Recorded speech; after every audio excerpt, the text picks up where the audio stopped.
I'm still laughing from his last comment. Hair care by Swifty. Welcome everyone to episode 4 Wednesday Night Live. We got AJ Holland, coil builder, advocate, and business owner of Holland Coils. Quick heads up, I will have links to in the chat for AJ's coils where you can find them. Also, Tom will be doing an unboxing of the Rye RDA, the 1.5. Let me get that out there with AJ's coils installed and ready to go. Also, my buddy Tim will be doing news and advocacy. And what else are we doing tonight, guys? Anybody else know? So let me introduce you guys. I got Brian Powers, Tim Swift, Anthony ZB. Oh, yeah. Tom Harding, and our guest with his wife, Elena. Am I saying that right? Because that's my granddaughter's name. And if I get it wrong, I'm the dead man. So Elena and AJ. Through the screen. Before I get started, I put it back in my box, but I want to let Mindy Kimball know that just wow on that Mucho Berry. I dusted that bottle. It's so good. I dusted that bottle. So I needed to get that out before we get started here. So how's everybody doing tonight? Brian, how you doing? Not too bad, actually. It's actually, it's a bit warmer up here, which is kind of nice. Warmer. Yeah. We actually warmer? It's North Dakota. We don't have any minus snow 20? anymore. We don't have any snow right now. So yeah, it warmed up. We don't have snow, and I don't have to wear a jacket for a while. So I'm okay. Yeah. What's not cold? What is the current temperature in North Dakota? The current temp right now. You don't have like an Alexa right next to you that just tells you. I do. Well, okay. So Tom's gonna giggle. My Alexa is actually covered up with papers right now, so I don't want to ask it questions. So organized. It's 34 degrees. That's cool. What temperature does it have to be, Brian, before you are not a typical North Dakotan and stand outside in a short sleeve shirt and shorts when the rest of us would just freeze over? Like, how cold would that have to be? 70 for me here in California. For me, to say something negative. Okay, so for me to go outside in shorts and a t-shirt and not be cold? Yeah. Like how long? And you're blowing steam from the chemical reaction from your hot breath. Oh, I mean, I can go outside right now in shorts and a t-shirt, and I'll still be fine. All right, you trump me. I'm a wuss. Okay. First of all, I'm fat, so I have layers here. You do the shorts all year long thing? No, you don't think. That's one of my buddies. It could be like 10 degrees here. He was rocking shorts. Yeah. I do it. I run hot. Okay. Yeah. I can't. It gets all right. I'm going to be a pussy here, but if it gets below 70, I'm done. I'm sweatshirt. He's a Californian, a true Californian. 2 pairs of socks on, boots. And right next to a heater. It's got like a North Face jacket when it's 85. Yeah. Tim, how are you, Tim? I'm fantastico. I'm doing really good. I'm just dealing with this strange weather. It's gone from cold to warm, so I just figured the best thing to do is hunker down, just stay in the house and wait it out. So, once everything goes back to normal for the most degree, pun intended. Then I guess I'll figure out what the outside world looks like. So other than that, I'll just sit and listen to my dogs tell me that a leaf blew by, or there was a shadow about half a mile away, and they needed to chase it down and kill it, I guess. But so you're talking maybe you'll step outside around April, May. I think hibernation period is just around the corner. So I'm getting my cave ready right now. Yep, I'm gathering small mammals for sustenance. We'll be good. See, we have the opposite thing going on. So when it gets cold here, we just bring all of our beer outside. Mm-hmm. And it stays cold. Well, the key difference. I live in Georgia, right? So not only is nobody messes with our vaping. They don't really mess with our weather. We get to change the seasons a little bit, but there's rarely any snow down here. And if it does snow, it'll be like an eighth of an inch. It'll be melted by noon, and then we all just complain the rest of the year. and then the whole place just shuts down, right? Yeah, I swear, if there's snow in the forecast and one flake hits the interstate, it's gridlock. It's good. That's the way. Because they is. let all the businesses out, they let all the kids go home. Well, the reason, maybe not the most significant reason, but one of the reasons is we don't really have snow removal equipment. Yeah. Like most common people, right? So we don't have salt trucks at the ready. We don't have snow plows. You know, you get 4 flakes, you're snowed in for 3 days. So kids, get your toilet paper and your paper towels, and that's life in Georgia for you. Yeah, I know over in Oregon, and Washington over there, when it snows there, from what I've heard, is when it snows there, since it's more mountainary terrain, is that when it snows there, all of a sudden everyone just gets in accidents just everywhere because people forget how to drive. But that's typical. Yep.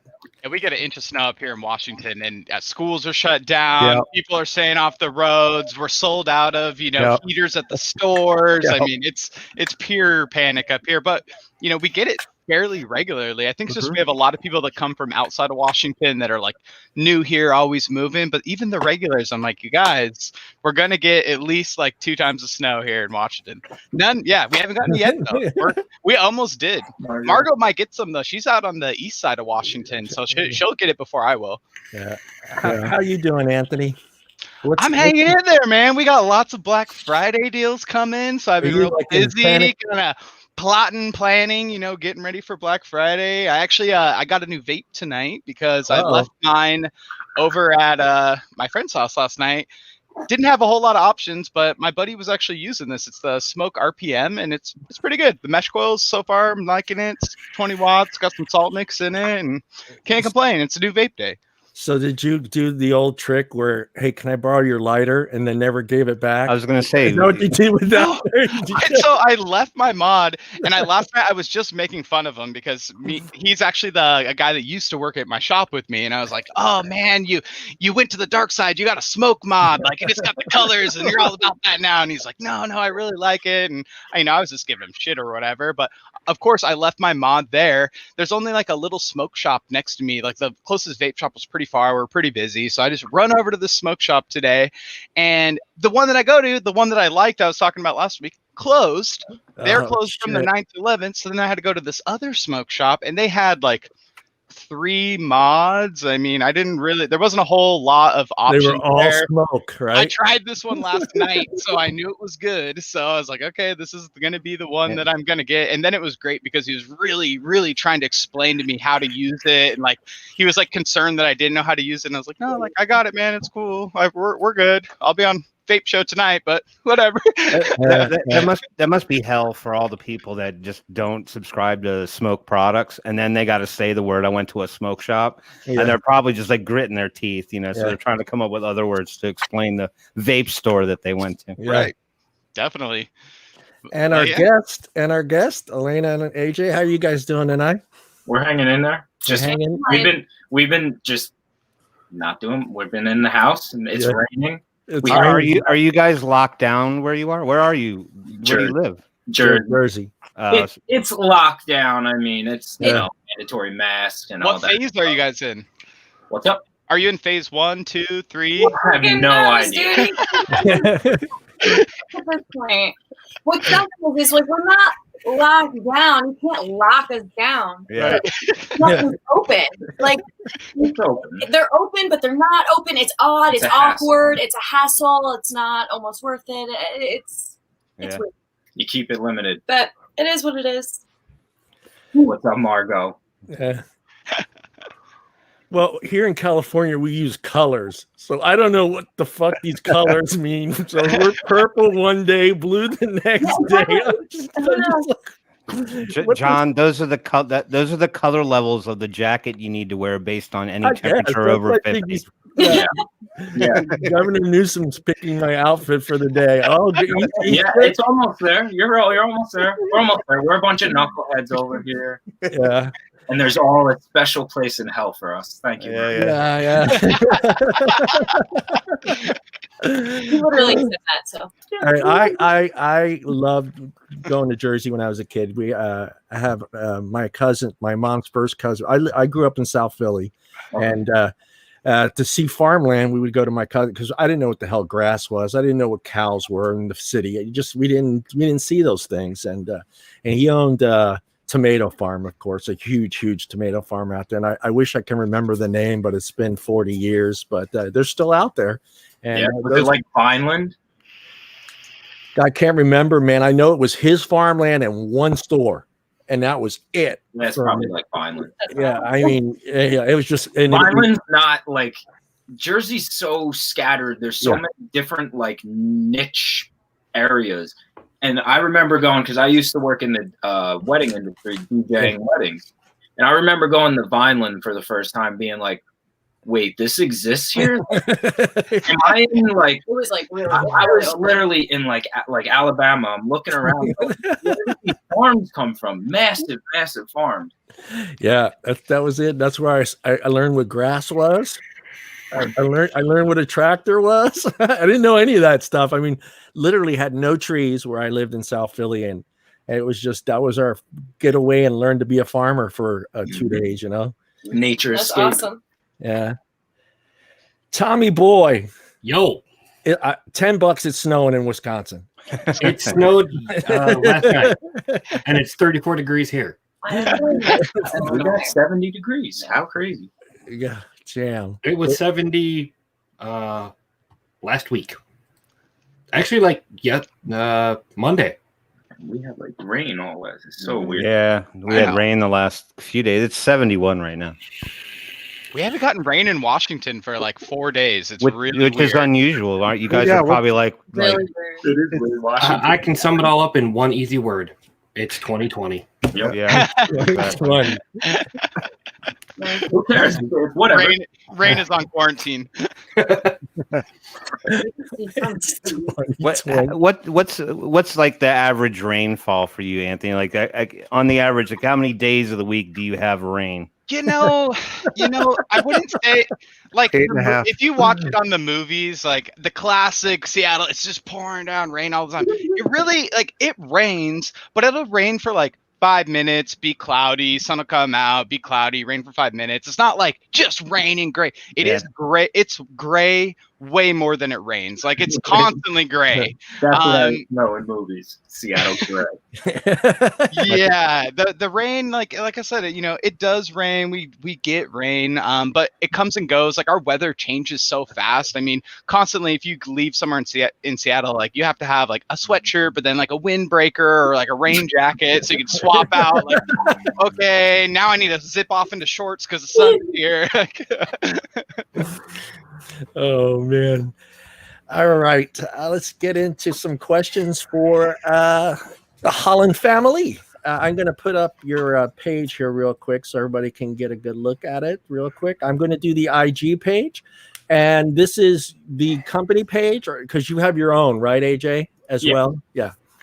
And everybody can kind of get an idea of where I will have the links to all the IG sites, the website as well. We'll all post those on the chat. But this is AJ's work and his coils.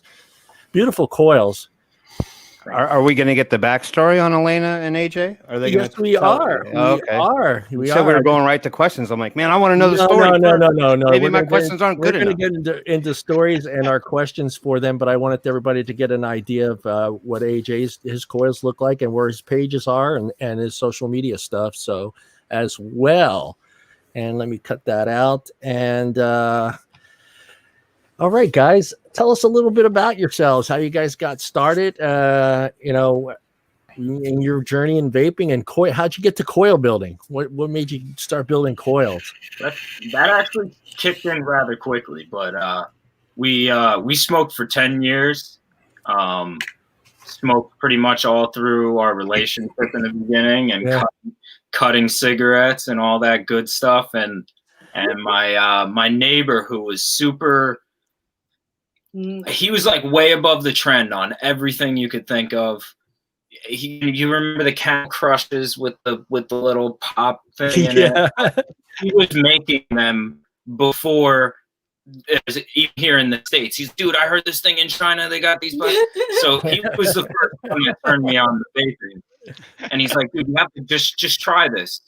And I just took a pull and was like, dude, why does that taste so good? Yeah. Yeah. And it's got nicotine. And then the next day I woke up and I said to her, I was like, all right, we're just gonna go to the vape shop and we're just gonna try it. I'm gonna do a bunch of money. I'm done smoking, no more. I hate going outside, all that. That's really kind of what started. I'm done going outside and smoking a cigarette. Yeah. Oh yeah. It's New Jersey. Especially there. Yep.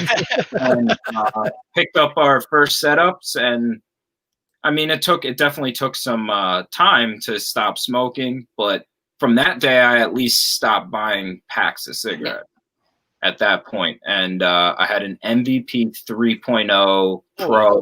Yeah. With the start. That was the finest of the fine at one time. Oh, it was a huge battery. The thing would last like 3 days. Could plug it in, charge your phone if you need. Yep. It was nice, yeah. It was nice. I spent a bunch of money on that thing. Yeah. It worked. Because when I went into the shop, I knew, like, based on what my buddy had, I was like, I'm not going to skimp out. I'm not going to get the Sig-alike. I tried those. They never worked. In fact, actually, they always made me want more cigarettes. I wanted cigarettes. But once that point came, that's when it kind of dropped down. It took probably about, I would say, 2.5, 3 weeks before I was going a day without cigarettes. I stepped myself down. I told myself 5 at this day, 4 this day, 3, and it worked. Building, I don't even know what I found. I just went on Instagram and started looking at vape stuff. I'm pretty sure the same kid was telling me to look at this stuff, and I saw coils, and I thought, hey, I could build my own. They look cool.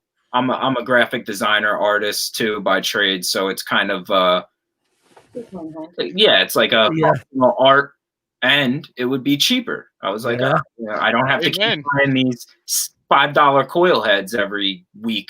Yeah, because that's how it was. They would just go out on you. This was 2015, so definitely not as good as the sub-ohm tanks today. And pretty much from there, it was just off to the races. I started building coils for myself, and then I started seeing guys do stuff. I linked up with the guys at the shop here in Belmar and everybody on Instagram. Started taking tips, started trying things, and the rest just kind of came. I stuck with it and kept rolling with it. And so you didn't work at a shop or anything? You just started building for yourself? I worked at a shop for like 3.5 years. I worked at VV Vapes in Belmar here. Oh. So I was building, but I never had the intention of like making a product for a good, like probably 2.5 years of building.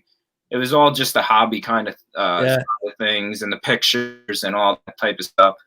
And then, people were coming into the shop, and I was building all kind of like extra stuff, and they seemed to like the coils. Then it just kind of evolved little by little, and all the community on Facebook and Instagram all started messaging me, hey, what can I get, your coils in my shop? Can I do this? And it just evolved from there. So very fortunate to have that happen, but just sticking with it. What was that first coil you saw and you said, I got to make that coil? The coil that always, and for a long time, it eluded me. I saw the first coil I saw was the Alien. That was the initial thing. But I started, the first build was like Twisted 24. Clapton, single coil Clapton and things like that. But the coil I always saw was just a simple staple stagger fuse Clapton. Just 2 frames staggered with your ribbon in the middle. And I just said, that looks really cool. It looks like a ladder. Yeah. And for a long time, it took me to get there. But eventually you get there, and then you go beyond that. And it just happens. Sometimes it's luck. Sometimes it's skill and patience. Yeah. Sometimes it doesn't work. Yeah, I had a little bucket, those little Home Depot buckets, just full of wire. Yep. just all my mistakes. Trying all different things, and It just doesn't work. Yeah, man.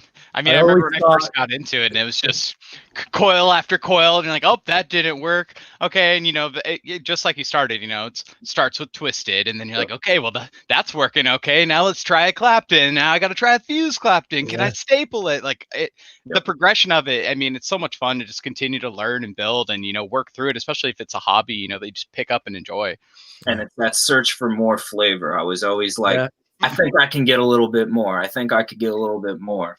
You feed off the other guys in the community. You all learn from each other. Yeah. I mean, now guys are doing stuff where it's just insane. I do not have the patience for it. I don't. I can't. You guys remember the guy that we had on from Tobias? I was just going to say, are you guys familiar with Tobias Buxler? From Germany, from Austria. Was it Austria? No. What's his tag? No, I'll send it in the private chat. But he's not a coil builder by trade, but he's a coil designer, and so he was on the show early on before we were on this platform. Yeah, he's a coil artist. Yeah, he's like an artist. He makes insane. Yeah, that guy. The gun ray. He made like the M134 gun, and then he had the alien vaping and insane. Guy's crazy. And it was crazy when I saw him on a live. He was like hunched down on the floor, building on the floor. Yeah, on the floor. And he had all these pieces of wire, and I'm like, dude, what are you gonna do with those? And he's like, I don't know yet. He's a cool dude. He's and really slamming cool. And slamming Red Bulls, just slamming Red Bulls after Red Bulls. Crazy. Yeah, I think we had him on almost all night long. He's like, oh, I'm only like 23. I could stay up all night, you know, because we're like looking at like the 7-hour time difference going, man, we got to get over this off this live, man. We're going to keep him up for the rest of his life. Oh, man. It's crazy. His stuff is crazy. Yeah, his stuff is just insane. And I remember his comment. He hates getting that question on his coils. Can you vape that? And he's just like, seriously, that's not what he aims for. Just look at it. Where would you put the cotton? Where do you put the cotton? How do you just take a whole bag of native wicks and just throw it on top? Yeah, just put it on top. Or fill one of the 25 holes. Yeah. At the end of. I've been wicking this thing since 8 o'clock this morning. Tim, it's like 5 o'clock in the afternoon right now. I'm almost there. That's the story of vaping. That's the thing. They just look so nice. Like you want to vape that. Yeah. You just vape it. Yeah. See, his thing is that if he's building it on a mod and he accidentally pushes a button and the whole thing just fries. Oh God. That would the whole 9 hours of building just went to crap. Yeah. It's just crazy. You can just adds all the concepts together and then says, okay, I'm gonna braid this here, and it's insane. That motorcycle one he did I was just like, no way. And then he tells you the times. It's like, oh yeah, that took me, and he's just putting out these crazy time numbers. And I'm like, I'm just a little concerned that he's going to get the monopoly on wire in the world, and like he's going to put all the other coil builders out of business. Can't get wired. Tobias wire. We are going to jump into Tom. Tom is going to do the unboxing, and then we're going to start asking you guys some questions. Okay. So, all right, Tommy boy, you ready there, buddy? I will be shortly. I'm going to give you the whole show, buddy. Gee, thanks. Oh, there we go. All right, I ordered this Wednesday. Let me get rid of that. Wow. Sure it was Wednesday? Wednesday night, last week. AJ, can you confirm that? Actually, I probably could. Yeah. And I ordered a preloaded rye from our guests. And what else is in here? Spare thing of coils, some cotton, some really cool stickers. Well, let's see the stickers. I'm getting there. Hold on, old man. Open the RDA box, Tom. There's nothing in the box. I want to see the stickers first. What's in the box? I want to see the RDA. There's that one. I hope. Yeah, that's right. That's right. I'm learning. There we go. There you go. I believe I'm learning. I'm learning. I believe I put all the stickers in. I hope. You said 4 of them. That one is not coming out. I should have prepared better. I'm sorry. There's that one. There's that sticker. That's pretty And bad. that sticker. I really like that last sticker. That one? Pretty badass. I like them all. I think it's just because it's the Italian flag colors. Yeah, that's no surprise. I'm set them up out of the way. Spare set of coils. What kind of coils did you get? 4-core aliens. Oh, Nice. Big old quad core fatty. aliens? Dang. And for those that want to know what's in the box, What's in the box? a whole lot of nothing. It's already on a mod. I've been using it since yesterday. Did the RDA come with extra parts? Did it come with a? Yeah, what do you get? What's the extra scoop on the? I don't know. I didn't look. Look like It a was all put spare. together, so I grabbed it. He was Tom's a just. simple guy, okay? He just wanted to see the RDA. Tom just wanted to mess around with the art. You got your Allen key. You got Yep. your extra drip tip. 2 extra drip tips. 2 extra. There's that one. Oh, I got to learn how to do this better. I'm sorry. there you go. Give me your Vanna White hands. Come on. Come on, do No. that. A little 510 adapter. 510 adapter. Throw them in there. Get them out of the way. Yeah. Extra O-rings, grub screws, squonk pin, etc. Oh, that's nice. It doesn't. It's not in a plastic bag. Yeah, No, really. that was really cool. I was like, Mhm. whoa. Silver plated. How many of you guys hoard those things? I have an obsession with tiny I little do. plastic. I do Thing. too. Hey, you want some? It is the I- Rise AJ's probably got a bit 1.5. of- Tom, is there a tiny blue screwdriver hidden in Yeah, there somewhere? yeah. No, Yeah, what you see is what you get right there. I'm shocked. Because There's I an hoard Allen those key, see? screwdrivers. Right there. Yeah, that's the Allen key. Yeah, And I'm there's the really RDA. missing. I'm really missing those little blue screwdrivers. Preloaded with some Holland coils. I'm loving them. You guys have now a customer for a long time. Sweet. Oh. What's It's a the great diameter on that RDA, Tom? That It's 24 or 25. 24, probably 24. 24, I believe. 24 millimeter. All right, now I'm going to go back to my ugly mug, so you can get rid of the whole full screen thing, John. I know it just drives you nuts being full. It does.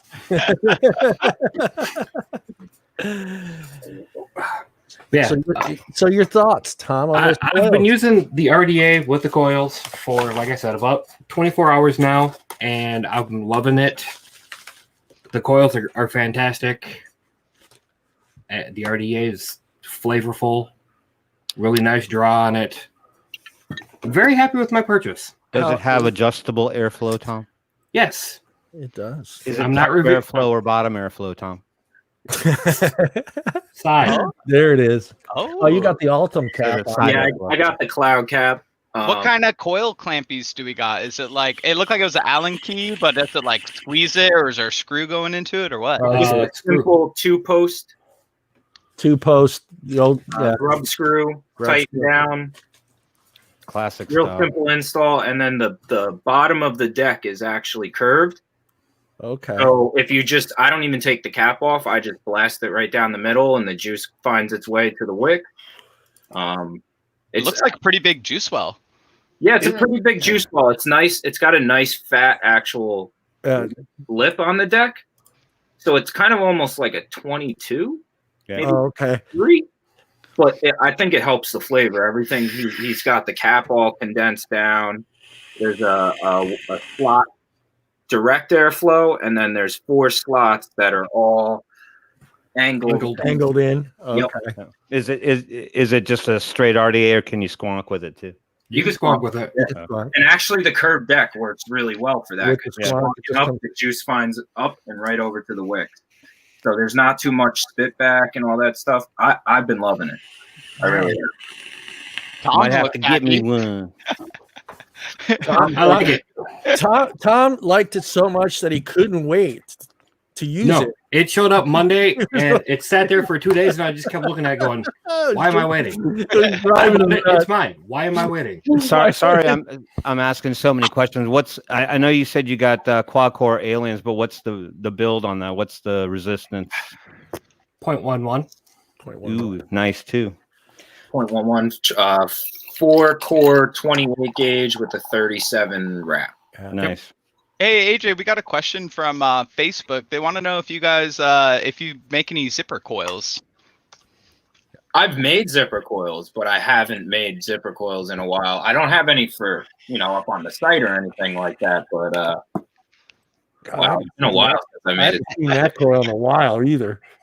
Zippers were a lot of work. I think I made about 2 of them, and I was like, okay, I made 2. I'm done. They vape pretty nice if you have the right specs on them. It's like vaping a stagger fuse Clapton, like a quad core stagger fuse Clapton without fusing all 4 together. And they ramp up look time. really cool. Wow, it's been a long time. I probably got to go back on my page. Let's see.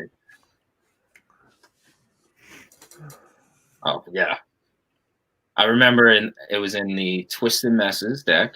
Yeah, you go I remember all that weird stuff. You better remember your anniversary date. Oh yeah. Not today. It is today, but not today.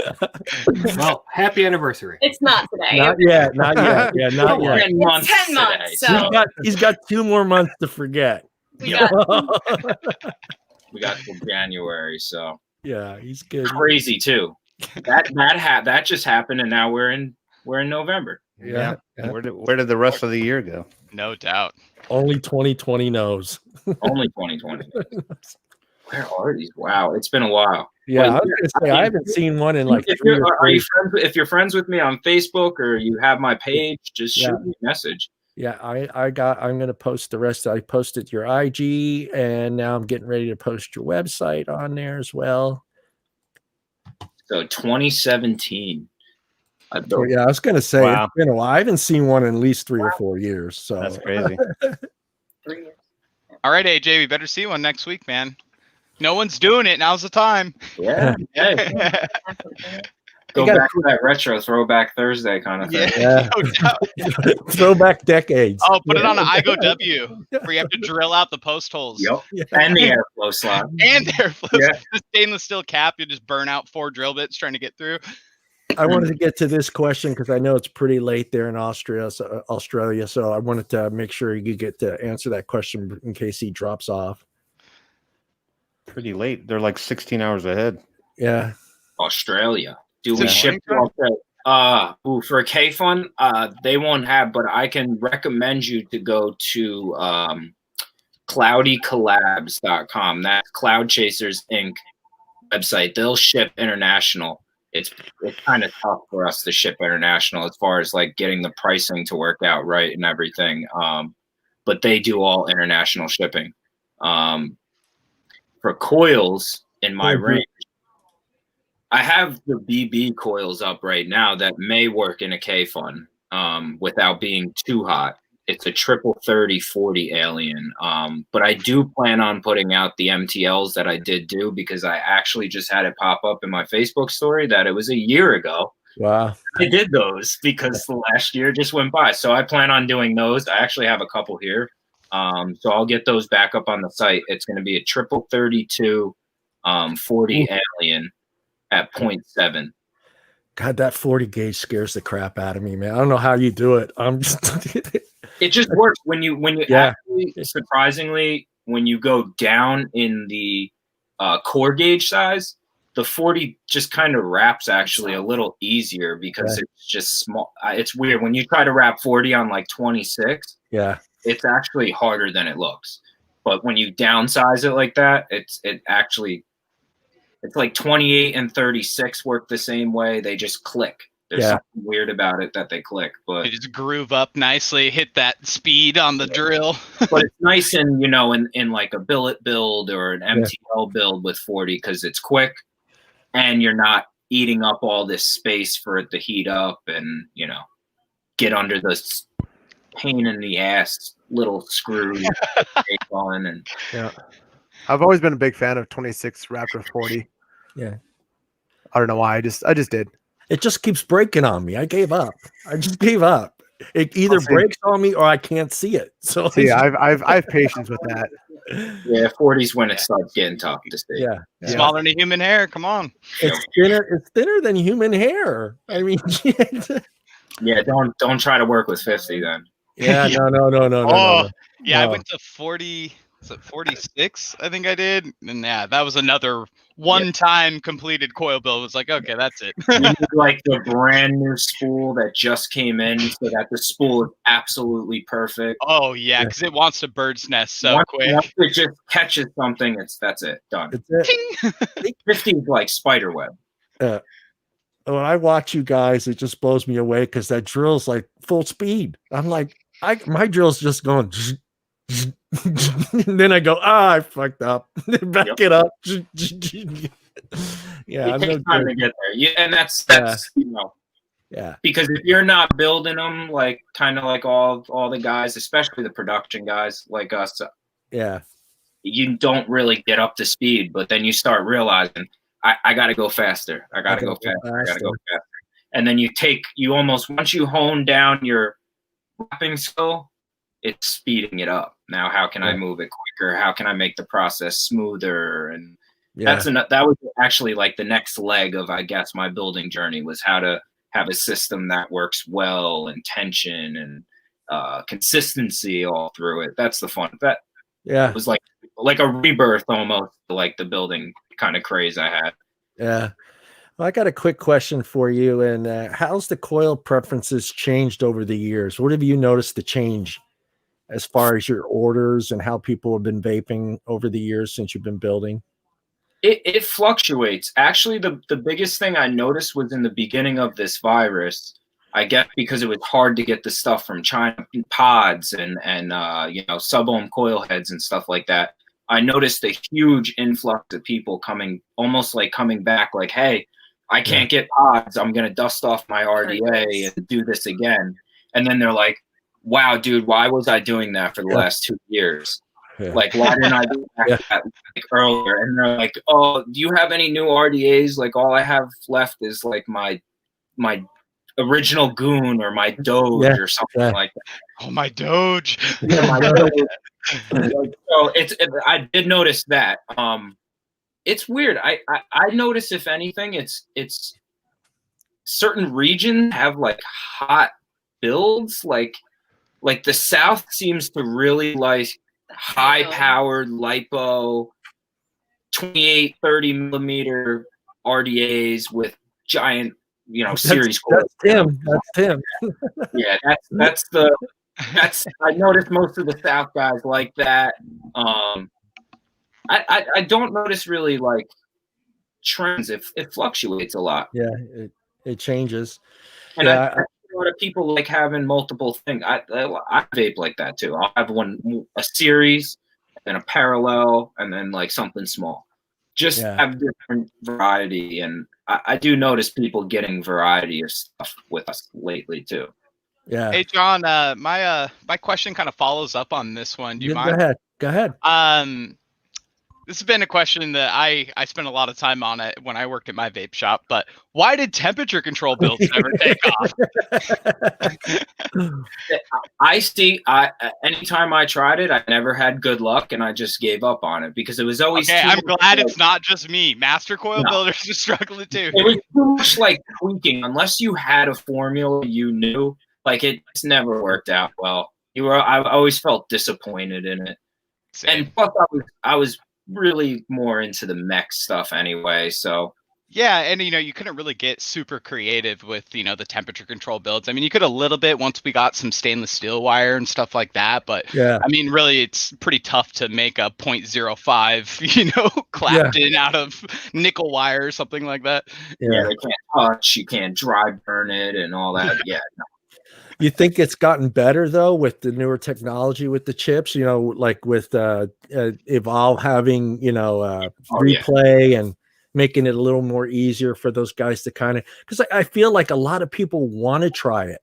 They really want to, because they've either had that nasty dry hit or, you know, or they want to, you know, you hear everyone raving about the flavor. And I keep telling people, a lot of people, I've never had success with it. Unless it was with pretty much only a DNA chip was the only time I had any success. IPv4, remember the IPv4 had that? They called it something else. What did they call it? Pioneer. What do they call it? Oh yeah. They have a different name for it. They don't call it temp control. Let me get my IPv4 out. Yeah, it was like Oh my God. TCM or something like that. Quick story, the IPv4, we went to a Vape show and AJ was like, we have to find this IPv whatever. It was so cool. We found it. We both rocked it. We loved it. I bought like 4 of them because I loved it so much. Same here. And then the next week, the IPv4S came out because people were That happened to me. Yeah, people. Did it? Did it really? I was so mad because you couldn't see the screen in sunlight because I had the reflective strip. But then the IPv4S came out and it was like, oh, it's just smoke now. And I like had a hand sand off my screen so I could even see mine. They were like, oh, just cover up the charging port with electrical tape. Yeah. Or they trying to tell us to put a little rubber piece in there, and I'm like, where am I going to get a little piece of rubber to put in there? I was like, give me a break, guys. I do know the temperature control kind of came back with this whole billet AIO craze, though. Yeah, it did. Yeah. I think he's actually one of the owners of them things. He uses like titanium and all that stuff, and he's like, it's all about the titanium sweet spot. I still haven't messed around with it, but he tells me it's the truth. It's I use it on my DNA stuff, and that's it. And usually it's a mouth to lung device, so it's my RTA pretty much is the only place I ever use it. Let me get you with that question 2, and then the boys can start asking you their questions. Do you feel that the difference? You feel with the difference with metals we have now? Do you feel we've reached our limits with flavor, or is there's still some room to get more flavor from some of the materials that are coming out? Good question. I mean, yeah, I can't see really too much. It's not like the coil thing's really nothing like truly new. Like it is, but it's your basic electricity and everything. And I feel like a lot of people have tried just about everything. And I'm sure you could still see a new concept pop up, but as far as flavor, there's definitely a preference thing to it. Do you like a lot of heat? Do you like a little bit of heat? And that's kind of where your different metals come into play, that you can get certain things. Like I noticed stainless steel does really well with like fruits. Yes. Yeah. You know, if you're somebody that's all about your crazy fast ramp up times, go N90 rather than N80. You know, I still love N80 the most personally. Me too. Me too. I get the best flavor from N80. Yeah, and N90's cool, but just that low resistance thing is just, it's still telling the battery, hey man, just drop this much power, drop this much power. Yeah. Well, you too. I mean, it seems like to me here lately, it's just like everything's just seems to getting bigger. I mean, we went from 18 millimeters to 22 millimeters to 24 millimeters, and now you see these just 30 millimeters, 35 millimeters, and I'm thinking to myself, no, you don't even know. Are you? Let me grab this. I got something crazy. Is this the Mega Mod? Well, it seems to me it's like they've gotten so big. It's like, okay, you can't be telling me you're getting the same amount of flavor you got out of a 22 millimeter or 24 millimeter. So basically, you're getting. I felt the same way. But if you rip like one of those lipo boxes, crushing 300 watts through a 35 millimeter, it's surprisingly flavorful. Like, I mean, they have some massive surface area. The coil on that kind of lipo box is like, almost an inch and a half wide.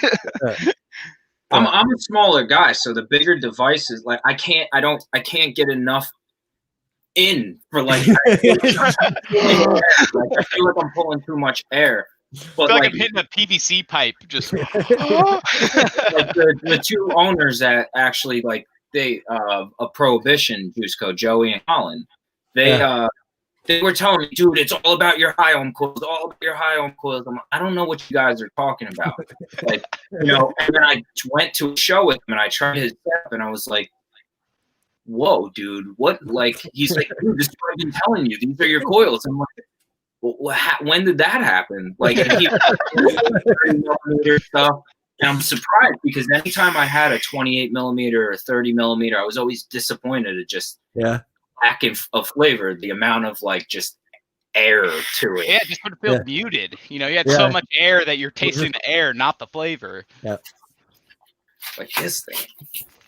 I'm gonna open this up. I can't wait to see this thing. Oh, God. I'm just going to imagine there's overhang on whatever you put it on. It's gonna- Listen, who's like, you got to figure out something to build on this. It's got to go on a Paris series. This is somebody on Instagram I've been buddies with for a while. Wait, did you say Para series mod? Paris. Yeah, Paris series mod. 52.8. 52.8. I still haven't looked at this thing. I have pictures on Instagram of like, what can I put in? Oh my God. Jesus!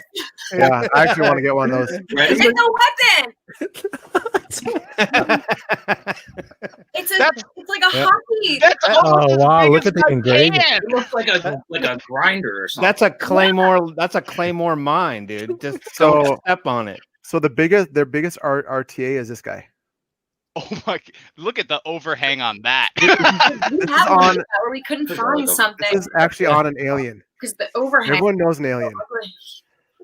Oh my gosh, that thing is just as big as the alien. Is that the dump tank? Yep. That's the Is dump. is that RDA by the people that do the dump tank? Yep. Oh my gosh, what Yep. is that? Is that GP? No, that's Vaporgate. Vaporgate. That's right. Yep. That's what this is. This is the 52.8. Colorado Yeah, from that's Vaporgate. insane. I don't know. Like, there's like apparently 16 posts or something in this thing. Yep. 16 posts? I don't know what You- to do. you can- I got to do like a lot of math because if there's going to be that coils, Distance and shit. And Yeah. everyone's gonna want you to vape it. Like everyone's I'm gonna not gonna want you to wrap vape around- it. yeah, and I want to take pictures. I told him, I'm like, dude, as long as I could take pictures of like the coil. He's like, yeah, dude, do what you want. Yeah, that's That's cool. insane. That's insane. That's completely unnecessary, but I love it. Let's just say that is not going to be pocket friendly. Yeah, I forget what mod he said he had too, but it was big. Yeah, I don't even think I have anything like a hog won't even hold that thing. Yeah, It was big. Yeah. I mean, dual 18650s would be only like 36 millimeters. I mean, come on, what do we Yeah. go? Dual 2700s, like, and Yeah. that still wouldn't be big enough. yeah. It'll be. Hold on, let me start my car first. Yeah, it's gonna be like a triple 2700. There you go, John. Yeah, right. John, I got a picture for him. That's Yeah. all the different ways you can. Colorado, yeah. Whoa. Like you Oh. can take posts out and stuff like that. Yep. That looks like one of those Celtic crests. I was gonna say it looks like a Celtic tattoo. That's actually a really good reference Yeah. for stuff. That's insane. Yo, I can't wait to see what you put on that. Yeah. thing, man. Right. It's gonna have to be like Post video or it didn't happen. Sticker didn't happen. Oh, it's figure it out. First thing I thought was hockey puck. It Yeah. can't be any. It can't be any smaller. I'm insane. Well, I'm going to give it to the boys here. Tom did his thing. So Brian, you're up with your questions, my friend. Yeah. Yeah. Yeah. Yeah. You kind of touched on a few of them. I'm sorry. One, I'm sorry. no, which is absolutely fine. I kind of want to dig deeper a little bit into them though. One is mech or regulated and why? Ooh. Mech or regulated and why? Yeah, what's mech or regulated? No. No. Which one do you prefer, mech or Yeah. regulated, what and do I why? prefer? Yeah. I like mech. Regulated's just it's too linear of a hit that I like. I kind of like how the mech kind of hits in and tapers off, and it also kind of breaks the limitations of what a regulated can do as far as resistance and kind of, I guess, pushing limits a little bit. I just always get better flavor out of a mech without. I feel like if I'm a chain vapor, especially on a regulated, when it's just blasting like all that power through, it starts killing the flavor off or something, like, to me. Okay. Yeah. And then you want to set the wattage down, but then when you go to hit it again, you like the initial ramp, you want to turn the wattage up. So I'm always jumping around. I never find what I want to vape. So most of the time I just go mech. It's as simple as cleaning. The chip never goes bad. Yeah. What kind of battery are you using? 18650, 21700? Both. I like the Samsung 20Ss for 18650s. Yeah. And the Samsung 30Ts for the 30 T's. 30 T's, baby. 700. Yep, that's what I got in the clutch here. We had Mooch on last week. Yeah. We could have gotten his opinion. Right. Salute to Mooch. Yeah. Groundbreaking in this, and people don't even realize it. No, Yeah, he's a I legend. got a few mechs I'm vaping on tonight, so Very nice, very nice. Yeah, I got the clutch with the rod, and then I got the side piece slim with the Goon 25. That's cool. Oh, looking. nice. I like Nice. that. Those side pieces are sweet. yeah, they are. And they rock. It I has- love side fires. Yep. Side fibers. Huge on the side fire stuff. Now, do you prefer parallel or series? Ooh. I prefer parallel. I probably go parallel first, just because you can get a little fancier with the coils on it. Yeah. But series is just, there's really not much. Like, if you're really trying to get some nicotine and That's- And that ramp time, you man. want to let clouds go and stuff, series all the way. Like, Yeah. and big flavor. There's a lot of flavor. There's a lot more surface area on the coils and better. I don't know. That's why I say I'll keep a series on me. I'll keep a parallel, and then I got like my billet or a Caliburn or something like that in my pod. Yeah. Just- Yeah, and that dumb tank, I ran that one in series, and that was dual twisted Claptons in there in Okay. series. And yeah, that was a bit. It took me a long time to get through that juice in there. The big thing with the series is once you're like go to series for too long, and then you're like, oh, I'm going to use my tube. And you're Yep. like, why is this not here? Yeah. Yeah, you're just vaping on it. You're just consuming double the juice when you vape series. Yeah. Okay, I did it long enough. I got to put a hat on. Exactly. You're like, man, I've really been chewing through juice. I gotta fix this. I gotta downsize. We gotta downsize a little bit. Right. Yeah, that good old 2 hits on the series mod, and you're like, up, and it's dry. Yeah, Okay. Now you guys touched a little bit on your story a bit. You know how you guys kind of went from smoking to vaping, and how it's really helped you. You know, and not only yourselves but also many other people that you know too. But my question is, you know, something like this is kind of more heartfelt to people who actually do have stories. And for somebody like yourself, John's pointed out some few pictures, as you can see the sign back there. You know, you guys have been out and about and doing different things. Do you guys do other things on the side with advocacy wise? We've donated obviously to the orgs and things like that.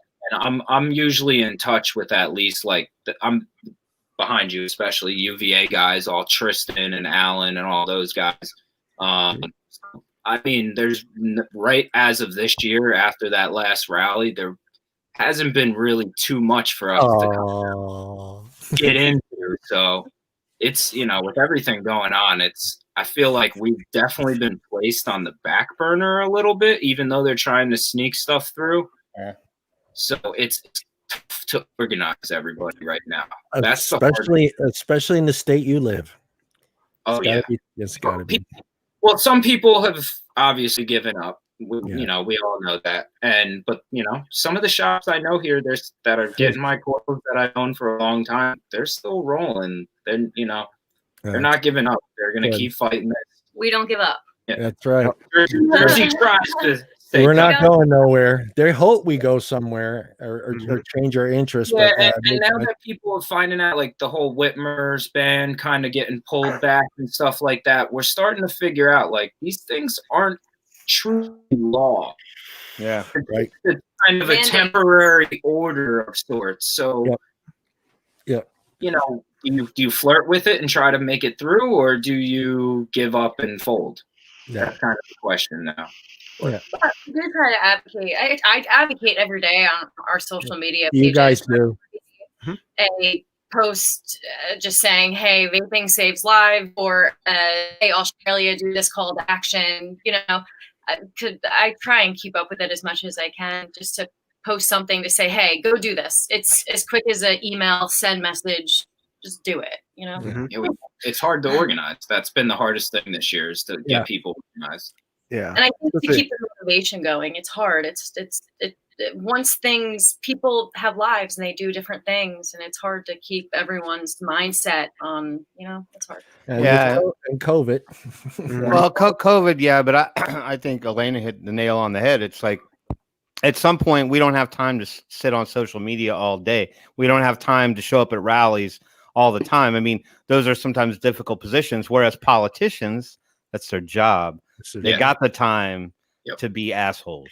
And that's the thing. Everybody right now, some people don't have jobs. I'm sure calling the White House is the last thing on their list. Yeah.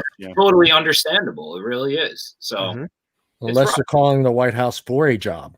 Yeah, we're still here. We're keeping each other all going. That's the plus with our community. They let us get too strong.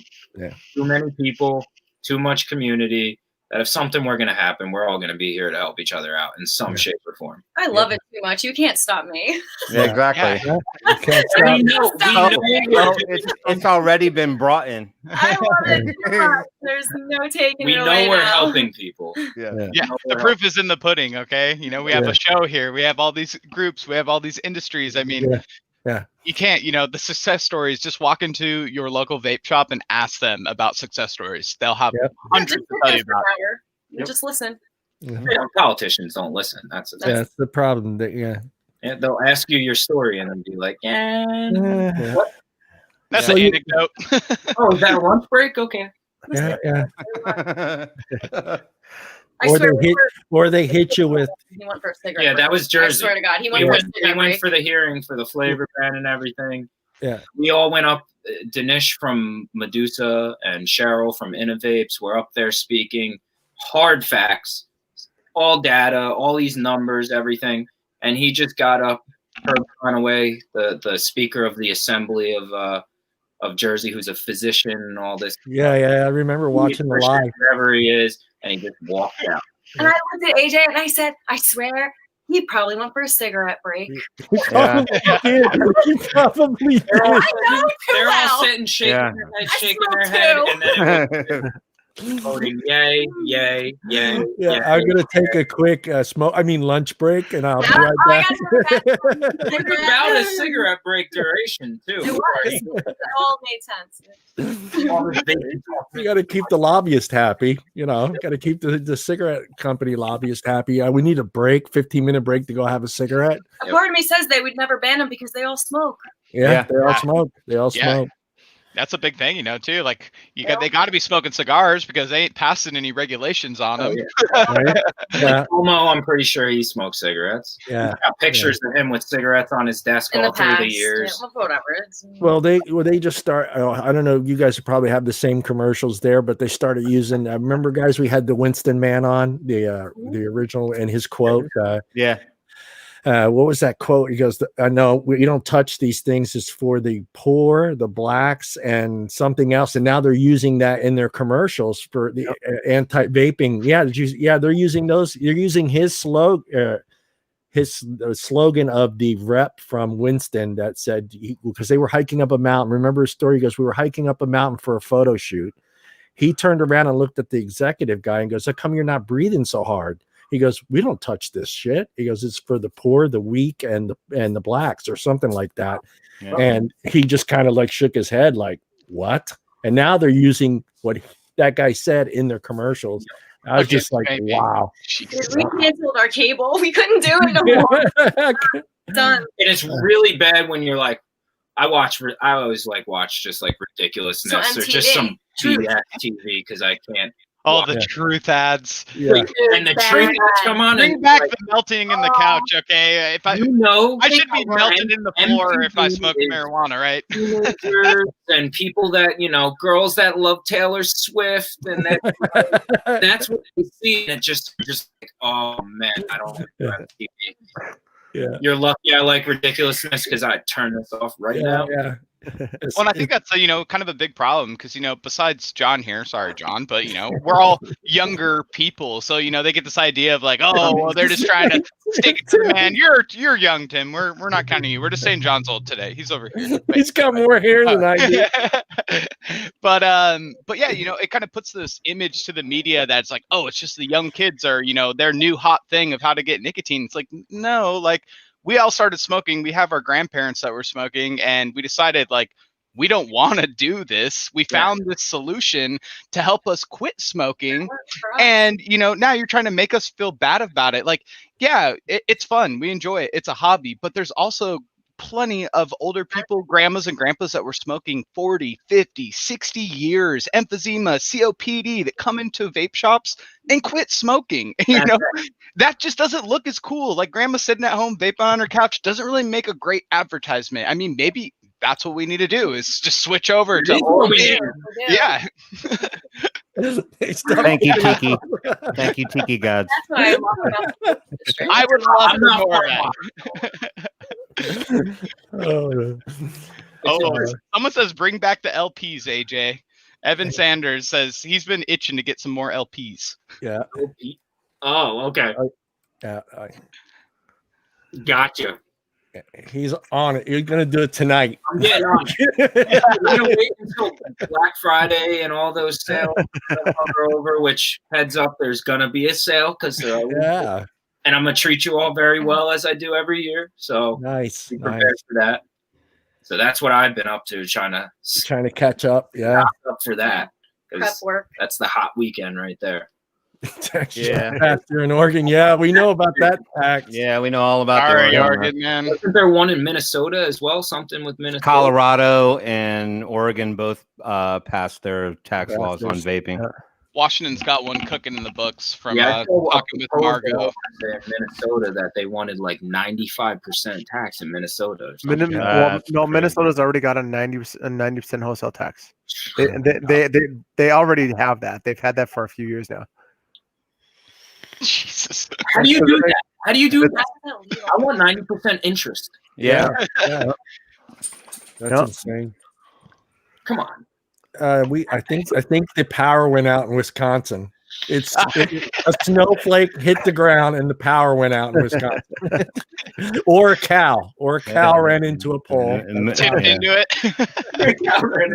Used it to scratch its back or knocked it over. Brian, you got one more question? Yeah. What other hobbies you guys got besides you guys vape stuff and all that stuff? What other hobbies do you guys do? Dude, really not much, really. Video games. I know your wife's a great photographer. Pick photos. Yeah. I handle all the social media, so that's, to me, it's a hobby, and I just get paid for it. So I get paid for it. It's the best hobby. That's the best hobby. It's not a bad thing. It's a hobby, but I get paid. It's great. When you find something you like to do and you could earn a living on it, it's awesome. It's amazing. Yeah.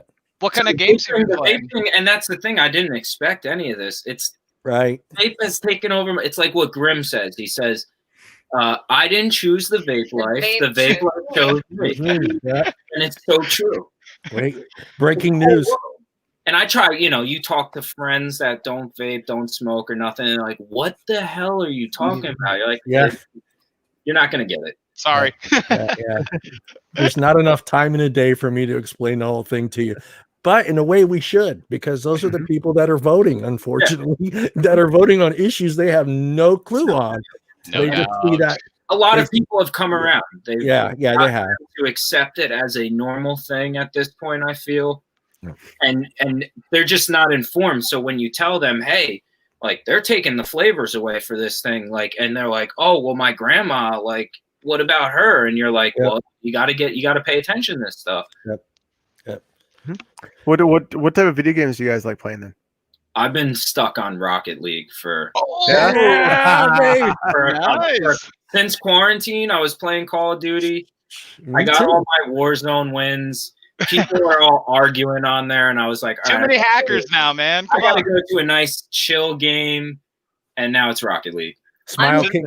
Yeah, Elena's like, sweet, no more yelling at midnight. It's great. Kill him! Kill him! Kill him! Our head. Yeah. Kill him! Kill No, him! no rage quits over 8-year-old sick and headshot. all you got is quick chat up top. Just Yeah, nice quick shot, chat. nice shot, nice shot. Yeah. Are you PC or console? Console, Okay. Xbox. Yeah. But that's all cross-platform now. They just Yeah. What about for new console though? Are you sticking to Xbox or are you making the switch PS4 or I'll PS5 probably- now? I guess. I'll probably stick with Xbox. Oh, all right. Yeah.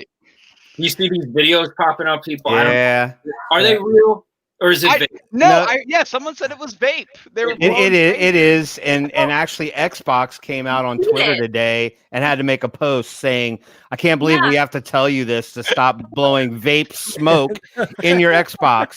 And then the whole vape world went ape shit on them and tried to rationalize it's not Oh, smoke, yeah. it's vapor. And I'm like, That's what we had. Those were the little victories. They're little wins. Yeah. Oh, whoa, Microsoft. Okay, none of don't that. call that smoke. Well, if you see Smile King 40 in Rocket League, let me know it's you, and I'll go easy on you. Yeah, all right. What are you? What like competitive 3v3? What rank are you? I don't know. I don't do the rank thing. I'm like, Oh, he's silver. Come on. AJ, he's old. You got this. I'm like, He's I'm old. like You got at it. level 500 and something. Oh, damn. You've been playing more than I have, man. I'm Yeah, like, yeah. I just don't do the competitive thing because I'm not a team player. You don't play goalie. I don't go. I leave the goal wide open. If you're good enough to hit that big opening, go knock yourself out. Yeah, Rogue. I'll add you, dude. I'll get you on there. yeah. Tom, you got your questions up, my friend. I know you got one up there for the guys. I have two. Oh, you have two? Oh, It's because you answered my third one. Well, they answered my third one.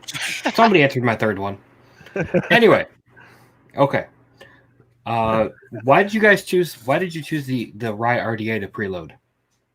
Out of all the RDAs on the market. I've known Joel for a while.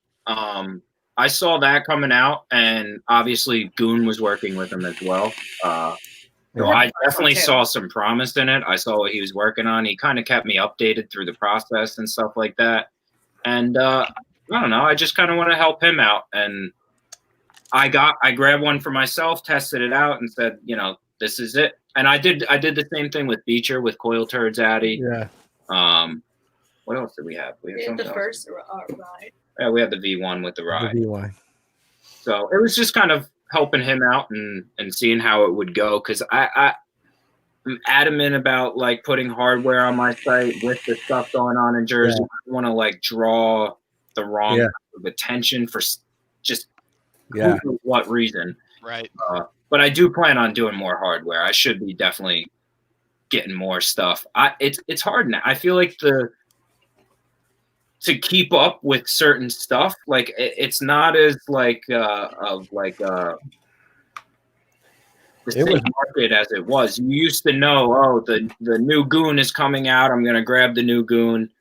People will buy them. Like I know they're gonna sell, but now it's kind of like slowed down a little bit, and things are just, you don't know if they're gonna be hit or miss, because for the most part, a lot of vapors have plenty of hardware. Yeah, we do. Yeah, we do. Selective about what they pick now, what they like now. So Yeah.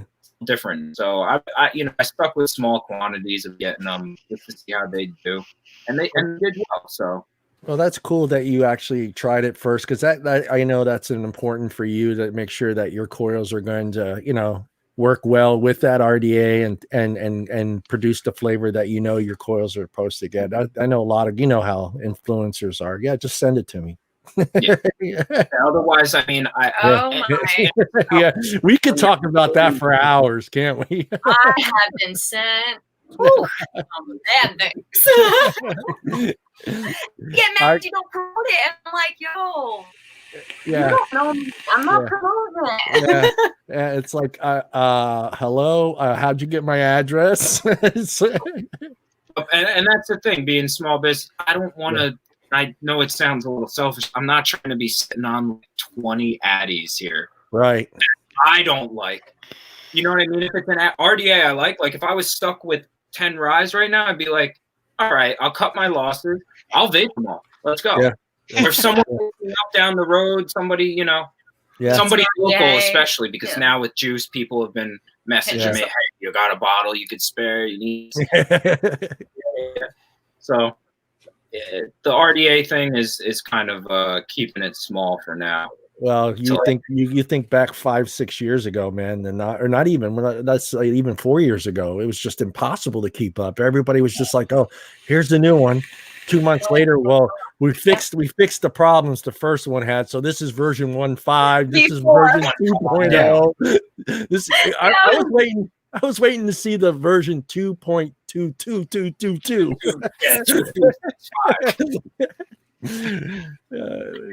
Go ahead, Tom. My second question is, with regular cleaning, how long should your coils last?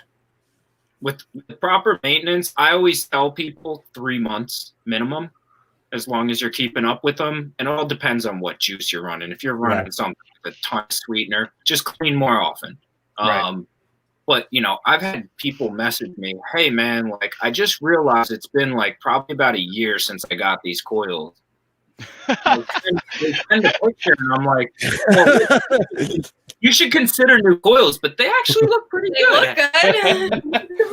I'm hit or miss on my maintenance. Yeah, I'm same here. So I do always have. If I bust them up, I'll put a new set of coils in. I was gonna say you just gotta walk, in there, go grab But otherwise, keeping up with them, 3 months at the minimum. I had, on average, I'd say probably 5 to 6 months you could easily get out of a set of coils if you keep up with them and keep them clean. 3 months if you're a regular user is kind of when it starts pitting out and just not functioning as well. Or if you're, especially if you're somebody who switches setups and stuff like that. And what about flavors? Do you think that plays a big difference? Because me, I worked at a shop, so I got flavor ADD. I can't vape the same thing for more than 5 minutes. I'm bored. I'm over it. So I'm dessert, fruit, cinnamon, custard, fruit. certain juices, it's always usually comes down to the sweetener. But other flavors like cinnamon usually can high citrus, pineapple, lemonade. They can eat away a little bit, but they shouldn't affect too much. It's weird because some flavors actually seem to clean coil. Oh, it's weird. You, especially at the shop at VV Vapes, we had a blueberry yogurt. For some reason, it would always say clean, but you could switch your flavor and you look at the coils and you're like, why do they look better? Yeah. I don't know what it was. I have no idea what it was. Yeah, but certain weird. You'd be surprised because they could have sweetener. I think it comes down. It was almost like how the strawberry banana combo used to crack tanks. Oh yeah. Yep. I think it almost comes down to that. Certain flavors together do weird things to the coils. Yeah. What would you say is a good proper way to clean your coils? Everyone tells me. Let's just say someone that doesn't have a. Do you believe in the dry burn and dipping in water? Or how would you? Yeah, I do the dry burn, and I just crack my faucet to have a little stream, and I just run it through real quick. But if you're gonna do that, don't glow them white hot and then do it, because that actually does degrade the wire. And don't hold the button while you're putting it in the water. That too. But you're when you're heating it, you're opening up the pores in the wire, and then when you cool it real quick, that's how it's almost like glass. Going from a super hot thing to a cold thing is going to break the glass. It's a similar thing. You're dealing with solid. But I've done other cleaning. I've done where you dry burn, let them cool, take a brush, not a metal brush, like a toothbrush or a soft brush of some sort, brush them off, and that works. I just find the water thing a lot easier, and all the mess goes right down the drain. Yeah. Did you ever get any unique where the guys come into your shop and he's like, "You'll never believe I found this great way to clean my coils," and he shows it and you're like, "Ooh." People all the time, they're like, "Oh, and I still see it, I use a brass bristle brush." Oh. And it's brass is harder than like this is like I don't know if you remember like physical science, like hardness of minerals and diamonds are the hardest thing in it, but brass is harder than nichrome. So essentially, you're going to scrape away the wire.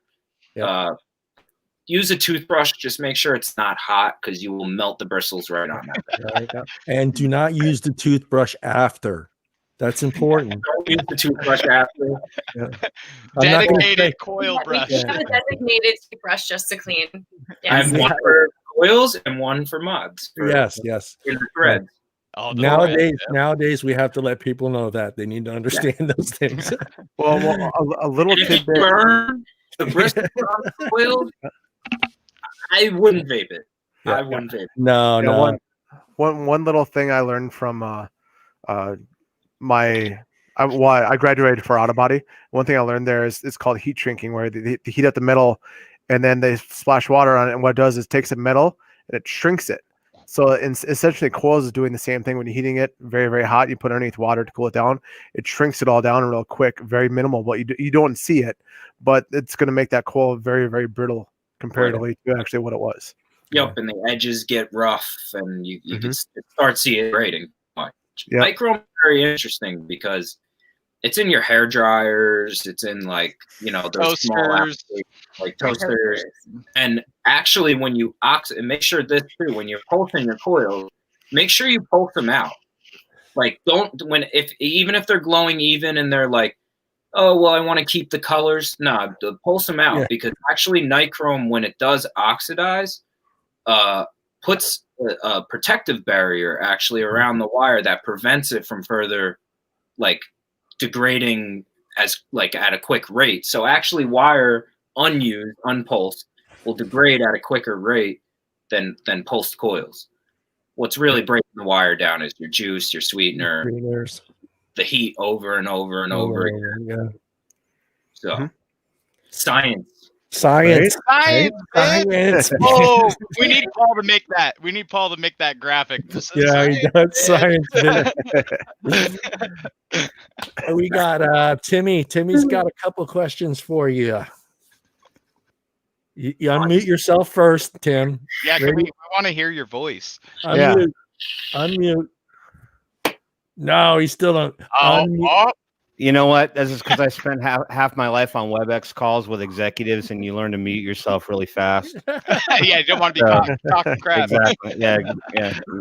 Trust me, I've learned my lessons over my shallow 52 years. So I'm not going to belabor you with too many deep questions, but it's story time. Story time for the Hollands. So one thing we haven't touched on, one thing we haven't talked about, and they're displaying it right now. If you're watching the screen, they're wearing some products that actually talk about their business. So I was on the website and I really enjoyed the story behind how you guys came up with the designs and the idea behind it. So can you just tell us a little bit about how that whole idea got started and share that with everyone? It's easy. There was a market that was missing, so I fulfilled the market. I'm trying to. Yeah, and that market was. It was getting really annoying that there was just like I was sick and tired of getting the just branded clothing of the company. I wanted something new and fresh and modern, and I never thought I would do something like this. But I thought, hey, women need something too, and originally it was just for women, and then it was like, well. No, it can be for men as well. So here we are. Yeah, rather than just a, broadside shirt or twisted message, shirt or something redundant. Yeah, we wanted to make, and we still we got to develop more for sure. But we wanted to make more of like a brand around it rather than like a. Like lifestyle, it's not branding your company. It's the vape as a brand. It's branding the lifestyle. It's branding the exactly. Yeah, I wanted perfect way to put it. I like that. I wanted a lifestyle for the vape community, but also for kind of anyone. Like it doesn't necessarily have to be vape related. I don't know. Right. Yeah. No, I just thought that was a unique story because it is. I mean, the market's saturated with everybody putting their own branding on it just to make it about their company or their juice or whatever. And I just thought this was a nice departure from that idea and go into selling clothing that is about the community, really. I mean, that's, you know, Yeah. or not, as you said. How many black vape juice company shirts do you think you own? Oh my god! Because my closet's full of them. Like I haven't bought T-shirts in probably since I started vaping. You got duplicates too. You probably got. I got like 3 Grim Green shirts, 2 Prohibition shirts. Yeah. Which one am I going to wear today? Shameless plug. Yeah, that's a shameless Black plug. shirts, always black shirts. Yeah. Always, yeah. I was pumped. I got this is a 1-up one, and it's a gray, and it's like a nice, soft, comfy gray. And I was like, "Ooh, no more black this week." All right. Yeah. I begged Batista Bruco, please just make a shirt that's not black. Please, just one shirt. Because I looked in my closet and I hang my t-shirts. So I got all these t-shirts. And I'm looking in there and I'm like, everything's black. And I got like 4 white shirts in there. 4 white shirts, a One few blue. colors. Yeah. Don't knock on my black. My whole I closet, love I black. have like 1 red shirt, and then the whole rest of it's all It goes black. with everything. You can't go wrong with My it. mom wouldn't buy me white shirts when I was a kid. Yeah. And then I thought, okay, and I was You were good getting for a little older. bit until vaping. My Yeah. mom didn't buy me white shirts either. Liquid everywhere. Oh, you don't even realize you go to put it on next time, and you're like, oh, no.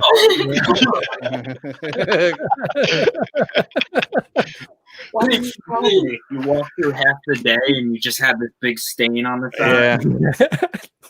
Yeah. That's how mine is always, I got coffee stains on. That's why I hate white, but I always have an espresso stain somewhere on a white t-shirt, and I'm like always trying to hide it, and I put my arm over it. Well, and it's like if you don't get a stain on the front or like, pouring something on it, it's like it gets the armpit stains from your deodorant. And then you're like, Yeah, what the fuck? So many of my favorite white shirts just gone to deodorant. yellow. A lot of my white shirts are gone because of barbecue stains. Yeah. It was great See, at the I'm- time until afterwards you look down and you're like, Well, I son think of you a eat ribs bitch. like twice a week, Tom. Tom sends us we're in like the little group chat, and Tom sends us pictures of him smoking ribs Yeah, he's a weekly. I'm bastard. not He's a even bastard. joking. I didn't do it this week. Maybe next week. Yeah, I'm totally with Tom with this. Like, I love barbecue wings, hot wings, whatever. Somehow, every time I go out and eat them, I'm always wearing a white hoodie, like Yeah. this one. Like And right I come now. home, and sure enough, Like right there's now. like stains. Yep, like right now, and there's like stains on it. And I'm like, how did that get there? And my wife's like, I don't know, but somehow you managed to do it again. Yep. My mom, every time we go out to eat, Every every time. time, It's like every time. clockwork, she drops something on her shirt. We all make fun of her. It's great. Hope you're watching, Mom. You're Mom. so right. So you're saying I'll if call you you're, out over the internet. if you're ever All right. feeling down, you want to go out and eat. We all know why now. Yeah. All right. So, second question is more about the coil business. But have you found it difficult to remain competitive in the coil market given all the competition around you? I mean, I could throw out a handful of names off the top of my head, but I mean, there's always competition there. I try not to really focus on that too much because of the community kind of aspect with it. I mean, there's always friendly competition, but like I get along with everyone. Luckily, yeah. It's amazing. You guys all know each other. It's insane. It's insane. It's just like you throw. Yeah, Oh and yeah. most of us are really cool about it, just because, especially like the guys who have been doing it for a long time. Like there's just something kind of there that we all clicked. And, I think the respect is there. And Yeah, that's all bring crucial. Something different to the table almost. you yeah, know? we all kind of like Yeah. respect our boundaries, but at the same time, like if somebody were, They need help. hey, or I'm at a wire Yeah. or something, Yeah. I love that because I was just gonna say that. I remember at the show, I thought it was just so cool. I looked over and you guys were all just like hanging together. And I'm thinking to myself, that group of 6 guys can have their own booth. They could literally have their own booth, and everybody would just be there. Dude. Yeah, and we're cool. Everybody's cool with it. Yeah. It seems, at least. I mean, Yeah. I think at I the end of remember- the day too, we come back down to reality and realize we're all like consumers as Yep. well. Like, you know what I mean? Like, screw the competition, not necessarily screw the business, but at the end of the day, we're all here for kind of the same purpose. And Right. Yeah, because I remember the first vape show I went to was in San Diego, and I forget, I think M Turk had a booth and somebody else, and it was a bunch of them. And said someone did exactly did happen. They ran out of wire, and what's his name? I can't remember his name, but he came from his booth with a whole spool of wire. He's like, "Here you go, man. You know, get your orders done," because you know it was awesome to see, and I was like, that's where I felt like, okay, this is weird, because for me it was my first vape show, and I didn't know this huge community was around, and for me I was just like, this is nuts, this is crazy. I mean, everybody was just friendly to each other, you know, booths next to competitors next to each other. You know how the juice thing is, it's just juice booth, juice, and it was just, you know, they were sharing, ran out of drip tips, and like, here's some drip tips, you know, for your tastings and stuff. And I thought that was really cool when I to see that, you know, especially at my first show, and being involved with other businesses that are just like, no, I'm taking you out. I'm taking you out. Well, I think it was exemplified earlier on, because the question that came from the guy from Australia was about whether or not you could ship to Australia and coils for an MTL type vape. And rather than just kind of like, no, I don't do that, or I can't, or whatever, AJ called out another coil company that does stuff like that. So I mean, there is a lot of distribution things. If you wanted the coils that they host, that's one of my distro wholesale kind of sites. But so your coils are in their channel. Yeah, but they help me ship out. worldwide, Like that's so a lot of push a lot of people have there. all helped each other out at some point. And yeah, it's awesome. It's awesome. I think it's the neatest thing to see. Than to sit there and, like, I don't know, start. I'll have you out of business in 6 months. There's a few out there that are like that. Again, good luck. I love it too much. I don't need to make $1 million. Yeah. Good luck. What are you going to do with $1 million? Well, you know, and I think it all boils down to, you know, we all found success quitting smoking cigarettes. Right. So like, no matter what, like, that's a great thing. Like, when, you know, my first show that I went to was the first ECC, and, you know, I swear at one booth, there was like a punk rock dude with Liberty spikes standing next to a suited up lawyer with a grandma. And they were all just like, oh, have you tried this flavor? Yeah. Oh, this one's really good. Try this one. And like, those people would never talk to each other outside of the vaping community. And then the guy with the cool. Liberty spike said, yo, bro, can you like loan me like $1 million? It rubs off on us, all the companies as well, because, you know, a lot of the juice companies were guys like, hey, my friends need juice, I'm going to make it. You know, and then they're like, oh, crap, I got a full-on business here. And that there's a sense of appreciation between a lot of people. And there's also a sense of network of, you know, like I've heard Joey from Prohibition plenty of times suggest other juice companies for people. Yeah, and he tries all of their stuff. We try, you know, there's something there that, like, there's no way they can take from us at this point. Oh yeah, I've seen booths do that. I've seen guys go, well, we got a good lemon, but if you want a really good lemon, go. Yeah. And I was blown away by that, because I didn't grow up with that business. You know, I grew up like, you know, you take your competition out, you do what you got to do to get them out of the way. Yep. And I'm just sitting here like, you just referred a customer to another. I was just like, they just want you to quit smoking. They like literally are like, we don't care like what mod you use. Like when people ask me all the time, what's the best mod? What's your favorite mod? I'm like, okay, but how long have you been vaping? Have you tried it before? Like, there's lots more questions there. I can't really tell you, but the best mod for you is whatever makes you quit smoking, man. It was really weird. It was really weird.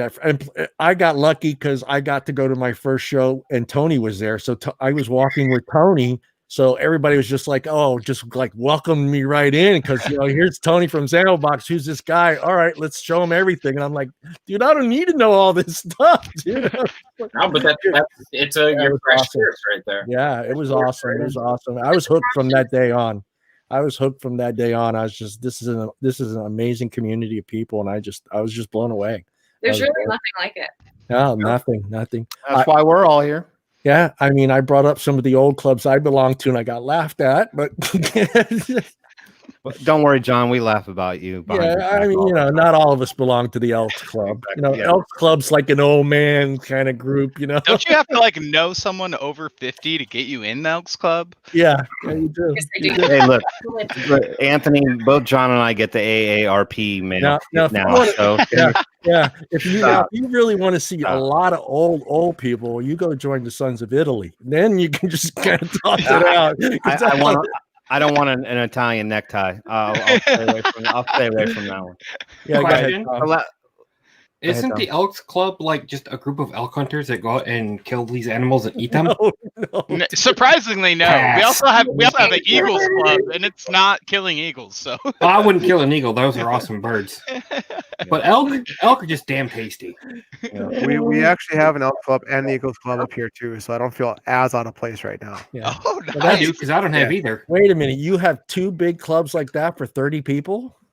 Yeah, in Washington we got them. I know there's more than 30 people in North Dakota. Listen, you're over exaggerating again. We've already gone through this. It's 10. It's 10, All right. 10 people. 10 people.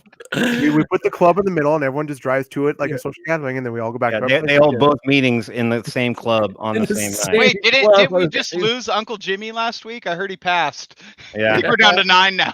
It was down to their nine. meetings are front page news. It was. I mean, yeah. I mean, it happened. I mean, it is hunting season, but still, I mean, come on. All right, last question. This one might be a real simple answer, but so just to set it up, give context. So one of the things that we do when we talk to people, and especially the ZampleBox family group and stuff like that, and with the PMTAs and with the flavor bans and everything going on, we try to encourage people to maybe venture out and get involved in doing rebuildables, because there's eventually going to be product constraints. Potentially they can't get their hands on that $15 pack of coils, and their sub-ohms are going to be useless sitting on the shelf. So my question was basically, have you seen a bump in the custom coil market, given the fear of those flavor bans, the product constraints, and the potential regulations coming up? Because my feeling internally is that you're not really going to be hampered at all. I mean, wire will be attainable at any given moment. So have you seen customers shift to maybe you're selling more products as people are trying rebuildables? Yeah, like I was saying, definitely when the whole COVID thing went, like people started venturing back into it. But it varies. I just heard, I was talking to somebody out, actually Margot, Matt. Margot Ross, yeah. Matt, who works at Margot Shop, was saying like they're not going to be able to sell drippers. I haven't seen What? that come across in I Washington don't know. yet, but there's some. I just got I'm in the Washington advocacy group for shop owners and stuff, and I did see we just got our first warning alert, January we're coming back, but it's. That's business as usual in Washington. They come for us every year in January. We feed them every year, but the one year that they passed the tax on us, they're trying to do a nicotine cap for sure down to 20 milligrams is the big thing that I've seen, and I can't remember the other. There's a couple little points to it, but it's pretty much the same playbook that they used last year in Washington. They're coming back for round 2, so flavor bans, trying to cap nicotine levels, stuff like that. It's almost like, I guess it's kind of the same kind of theory as the whole when people go out and stock up on ammo when things get shaky. Yeah, I feel that happens. And the big thing is, and as I always say, is even though, like you said, I make wire and stuff, and we have a community, if you take flavors away, I don't know about you. I'm not looking for max flavor on my coupon. You don't want to enhance the tobacco. Yeah, I'm not trying to enhance my Cubano. Yeah, we can only make a tobacco vape taste so good. Okay. Exactly. And how are you going to do it if you can't use any other flavor, really? Well, yeah. Yeah. No caramel, no vanilla. I'm out.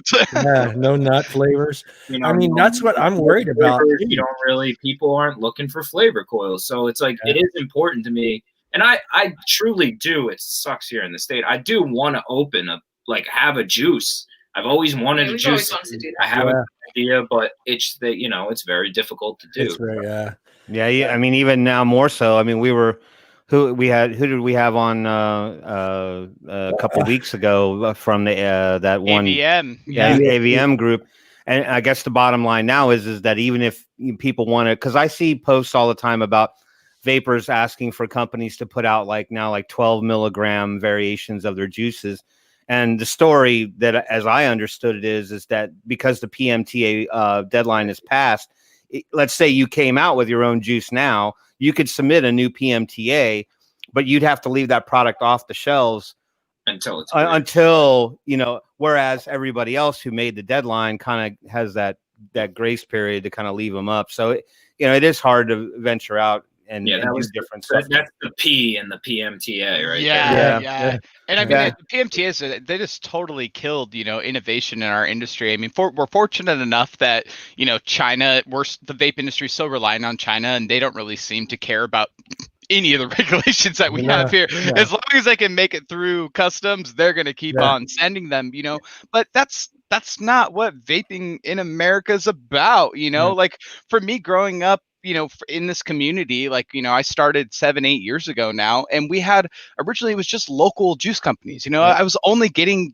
vape juices from Washington and the West Coast, and eventually, stuff from the East Coast started making its way over here, and stuff from the West Coast started making it over to the East Coast. But it was grassroots. It was, like you said, some guy that just was like, here, their friends were like, man, this is really good, and he was like, yeah, I make it myself, and they're like, make me some, and then next thing you know, the shop's like, we have a lot of people asking for this. Like, can you make more of it? And it grew out from people that had just quit smoking. Like, they weren't looking to make any money out of it. They just found a way to make a juice company, and they're like, oh, I was making it for myself. Sure, I can make it for my friends. Like, that's great. But now with these PMTAs, I mean, it's so restrictive. I mean, it's so much pay to play. There's not going to be, nearly the amount of juice companies and innovation that we were seeing over, the past decade of vaping. Yeah. Exactly. If you want to do something now, you kind of have to go in and find somebody who went out and has, the filings for their juice and try to kind of take it over, change it, and rebrand it. Yeah. Because I do know, I'm pretty sure you can change. You have to keep the same profile, but you can change, your percentages and things. From what I'm told, I don't know how true it is. It's also convoluted to try to get your head around it. Yeah. And who knows what the FDA, until we see some applications actually getting approved, it's all up in there. There's other companies that are like, yeah, screw it, I'm not doing it. Yeah. And at the same time, I can respect that. Like, I would rather you file for the future of your company, but hey, man, if you can't do it, like, just keep helping people. You got to it sucks. It's gonna.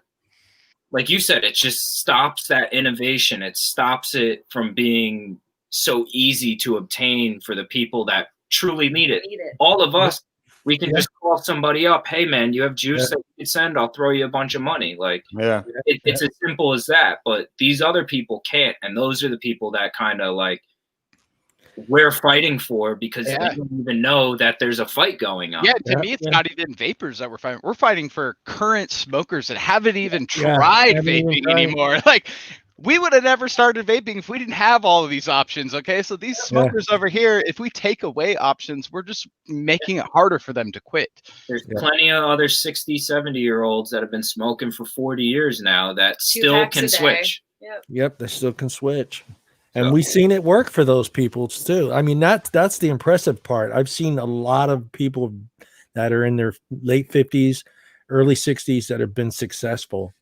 And those are the people that I feel bad for, because they are the people that they'll just go right back to smoking, because that's just, you can't. It's not simple anymore. They can't go to the vape shop and pick out a new flavor this week. Yeah, they can't just pull a pot out and pop a pot in anymore. Yeah, I mean, between the tax and PMTAs in Washington, we've lost probably half of our shops in Washington. I think you guys before the tax, before PMTAs, we're looking around 500 total shops in Washington, and after PMTAs, I mean, just the strip, like my shop that I work for is closed, and on that strip at one point there were 6 vape shops within 5 miles of each other. I mean, literally every mile there was a vape shop, and some miles there was 2 vape shops, and now it's down to 3. I mean, it's completely cut in half. Yeah, we don't want to talk about what's happening in California. That's a whole show by itself. When does your guys' legislative season start up? Is that January for you guys too? Yeah, January. Some smoker, yeah. What I'm afraid of is people that I know we're not going to get stuck with tobacco only. Some of these lines are going to get passed, but I was worried about that person getting stuck with tobacco and then trying to figure out what he can put in there to get some flavor. And that's what was my biggest worry, is using the wrong kind of Or flavorings. just trying it and then they don't like it because And they don't like it. Yeah. gross. This Well, I doesn't didn't- taste like my yeah. Marlboros. I didn't want anybody in the hospital because they put the wrong flavoring additive in their e-juice, and we don't need any more news. No, Yeah, And we don't need. we know where it'll head there somehow. Yeah. That's what there's, Australia. There aren't what that got shut down, right? Or like tabled for now. It's tabled, but it's It's coming tabled. back up. Yeah. It's already. I know there started backup conversations. I just saw a hearing on it. I think last week. Pain I put up nicotine, a thing like yesterday for it. I understand it, but at the same time, it's like this is what do you do? Yeah. I mean, I'm going to have to pay a copay to go see a doctor to get a prescription. I don't have health insurance.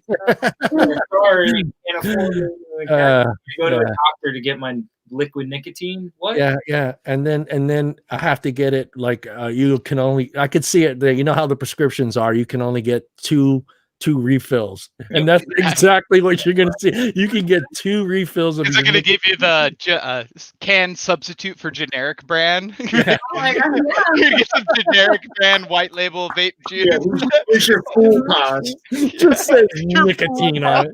Yeah.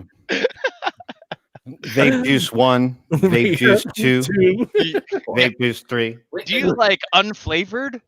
We have the thing. God, you got you And covered. they keep it in Australia behind the thing. You can't have. Yeah, Yeah, I've been there, and it's really weird. You walk into vaping was around, but I don't think Australia had really kind of caught on to the concept yet. So, I mean, they were just really tussling with the whole idea of paying like 24 Australian dollars for a pack of cigarettes, which is insane yeah. when you do the conversion. But when I was there, you walk into the convenience store and nothing is on display. You just know they have cigarettes because they have this big white plywood cabinet behind the counter, and and it's got a lock on it, and you're screwed if you didn't know what, because I was from America. I don't know what brand of cigarette. You can't exactly walk in and ask for Marlboros. They all have different names and shit. So yeah, it was that was a rather strange thing. And then all the packs had like all these really graphic pictures on them, with like what Black lungs. but and a here's heart. but here's the reality, and I'm not saying it's a testament to cigarettes. I mean, it's just a realization about cigarettes, and that these people still paid 24, 25 Aussie dollars to get these packs of cigarettes. That's how heavy the addiction is. I mean, they just can't. They don't give a shit. Yeah, they could have been 50. $14.50 for a pack of Camel Lights in New York City. I paid $14 for the Most expensive I paid, and I did it. I remember my trip to Buffalo. I was in Buffalo, New York a few years ago, and coming here, they were $5 a pack. And I went over there and I go pack of Camel filters, and the guy goes, I think he said $11.50, and I go, no, I said 1 pack. He goes, no, that is 1 pack. I was like, I did the same shit in New York. I was like, oh, I bought was $9.72 for Parliament full flavor menthols. That's retarded. you're so classy, AJ, using the Oh, yeah. Parliaments. I was Marlboro 54s before that. Oh, They That that was the Marlboro 27s, so I'm with them, the 54s. The 54s are the menthol 27. Yeah, they were nice. That's the best thing, the Newports. I went from That Pall was Malls. way too much math between Yeah. 2 different types of cigarettes. I went me Pall tell you, Malls, before. non-filters. It's like Camel memory in a non-filter. computer. You're like, wait a minute, 128 to 512. Yeah. Fucking too much And- math for this kid. Yeah, and then the Camels non-filters, and then someone told me I was going to die, so I said, okay, I'll add the filter. So I went to camel filters for the last Yeah, 15 years. John just eventually switched over to those Cruella de Vil filters, like the really No, fucking stiletto. super fucking long No, ones. yeah, my ex-wife, I should say, smoked those. Remember when the Capris came out? yeah. I was like, what the They were hell like- is that? What is that thing? you were like, Jack, can we talk about the stiletto vape tips here? Who used to rock those back in the OG vape days? Did you ever have the long 4-inch vape tip? Oh, Right? The UK boys love that stuff, man. They post pictures of their vape stuff all the time, and they got like the Sherlock Holmes friggin' like stem coming out of the top of it. I'm like, bro, man, just get you a chubby, man. They're just it's way easier. $500 Yeah. wood TNA 30. Yeah, exactly. Well, there was a DIY question, and no, there isn't. But keep in mind, these politicians are getting smarter. They're starting to understand how our little ecosystem works. So They're figuring out now, the loopholes. right? So don't think just because they haven't yet that they're not working on it. So I thought you said in California they were targeting that. they are targeting that here in California, Right? Yeah. Right. Yeah. Our governor, the way he has his law written out is if you're in California and you're on a vape shop, you can't make money. But if you live anywhere else, you're okay. So he's basically saying everybody, all the other states can make money off of California except for Californians. That's So, awesome. That's what you guys have the flavor ban here where you can't sell it in the state, right? But I could sell it to 49 other states. Yeah. So it's not good enough for New Jersey, but all those other states, sure. We want you to smoke, but we want their tax dollars. We'll take the money. Well, see, your vapor may be affecting the tomato plant, and tomato plants are very important in New Jersey. So there's nothing like a New Jersey tomato. So well, I got one more question for you guys. Yeah, go ahead, Anthony. I used to get this a lot at my shop, but for someone who's looking to start building and they got down, say, a 24 gauge 6 wrap or something basic, what do you recommend is kind of the first step into something more advanced, maybe even probably past twisted, because I feel like twisted's normally generally pretty easy for someone, but where do they go from there? Usually it's the Clapton. I mean, you could do your single core. Personally, I would do a fuse Clapton first. That's kind of how I feel too. I feel like it's a little more stable with the fuse. Yeah, and a little more surface to wrap. Clapton, if you don't know what you're doing, you got the wrong snips or something like that, you're gonna slide that thing, like the actual Clapton, right off of the thing. What like setup for wire would you recommend? Like what for cores and for your outside? I'd start with like 226 with like a 36 wrap. 30 pretty much. That's my beam right there. That's like your typical kind of go-to wrap wire for a lot of things. I mean, if you're going to get the most use out of the 36, I feel. I mean, you could go 34 when you first start learning, but you're not going to get the quality of vape by going with the bigger wires. So I would say 36 is a nice middle ground to start before you start going to 40 and 42 or anything like that. Before you start, pull out the magnifying glass and worry about your drill speed so much. Yeah. and the fuse too. Once you realize, wait a second, I could just wrap wire with wire, and that tastes like that. Yeah. And then it's kind of off to the races. No going back. Yeah. Well, it's amazing to me. It's like when I first started and I started seeing 20 gauge, and I was just like, and now 20 gauge is gone. Nobody uses 20 gauge anymore. And it's just like, I'm like, at first I was like, it's not going to fit in the post holes, man. I remember doing that. I was like, okay, everybody's no, take a drill. And I go, look, I just paid $80 for this RDA. Now you want me to take a drill and drill the post holes bigger. Oh, and do that. And when you do that, you got to drill another hole on the side of the RDA. I'm like, are you guys fucking nuts? I don't have. When's the last time you guys saw a drill press in a vape shop? Yeah, I gotta say, it's been a while. Yeah. You still got turned into a buffing wheel eventually. Yeah. Clean up your mag mods. Made the first twisted messes. It was off to the races once we had post holes. Yeah, once the post holes got big enough, and of course those old RDAs like the old TVL and Kennedy's. I mean, you were just like, no. Every leg was overlapping. You go to tighten it down and it kicks the leg over the top and turns your coil. But we've come a pretty long way. Yeah, we have. I mean, when I started seeing all these different, well, for me probably, and Tim has been vaping as long as me too, but it was that Clapton. When I saw the first Clapton, I was like, all right, that's it. I'm done. I don't. I didn't really hit the more complex ones. I do remember part of my journey being like, first you start out with some low level little kit to try to quit. Then that moved on to like, going into the little pen style vaporizers and the plastic cardos and the silica wick and all that stuff. And then, you get on YouTube and YouTube. You went down the wormhole at that point, and then it was like, 10 hours of YouTube later, you're like, oh.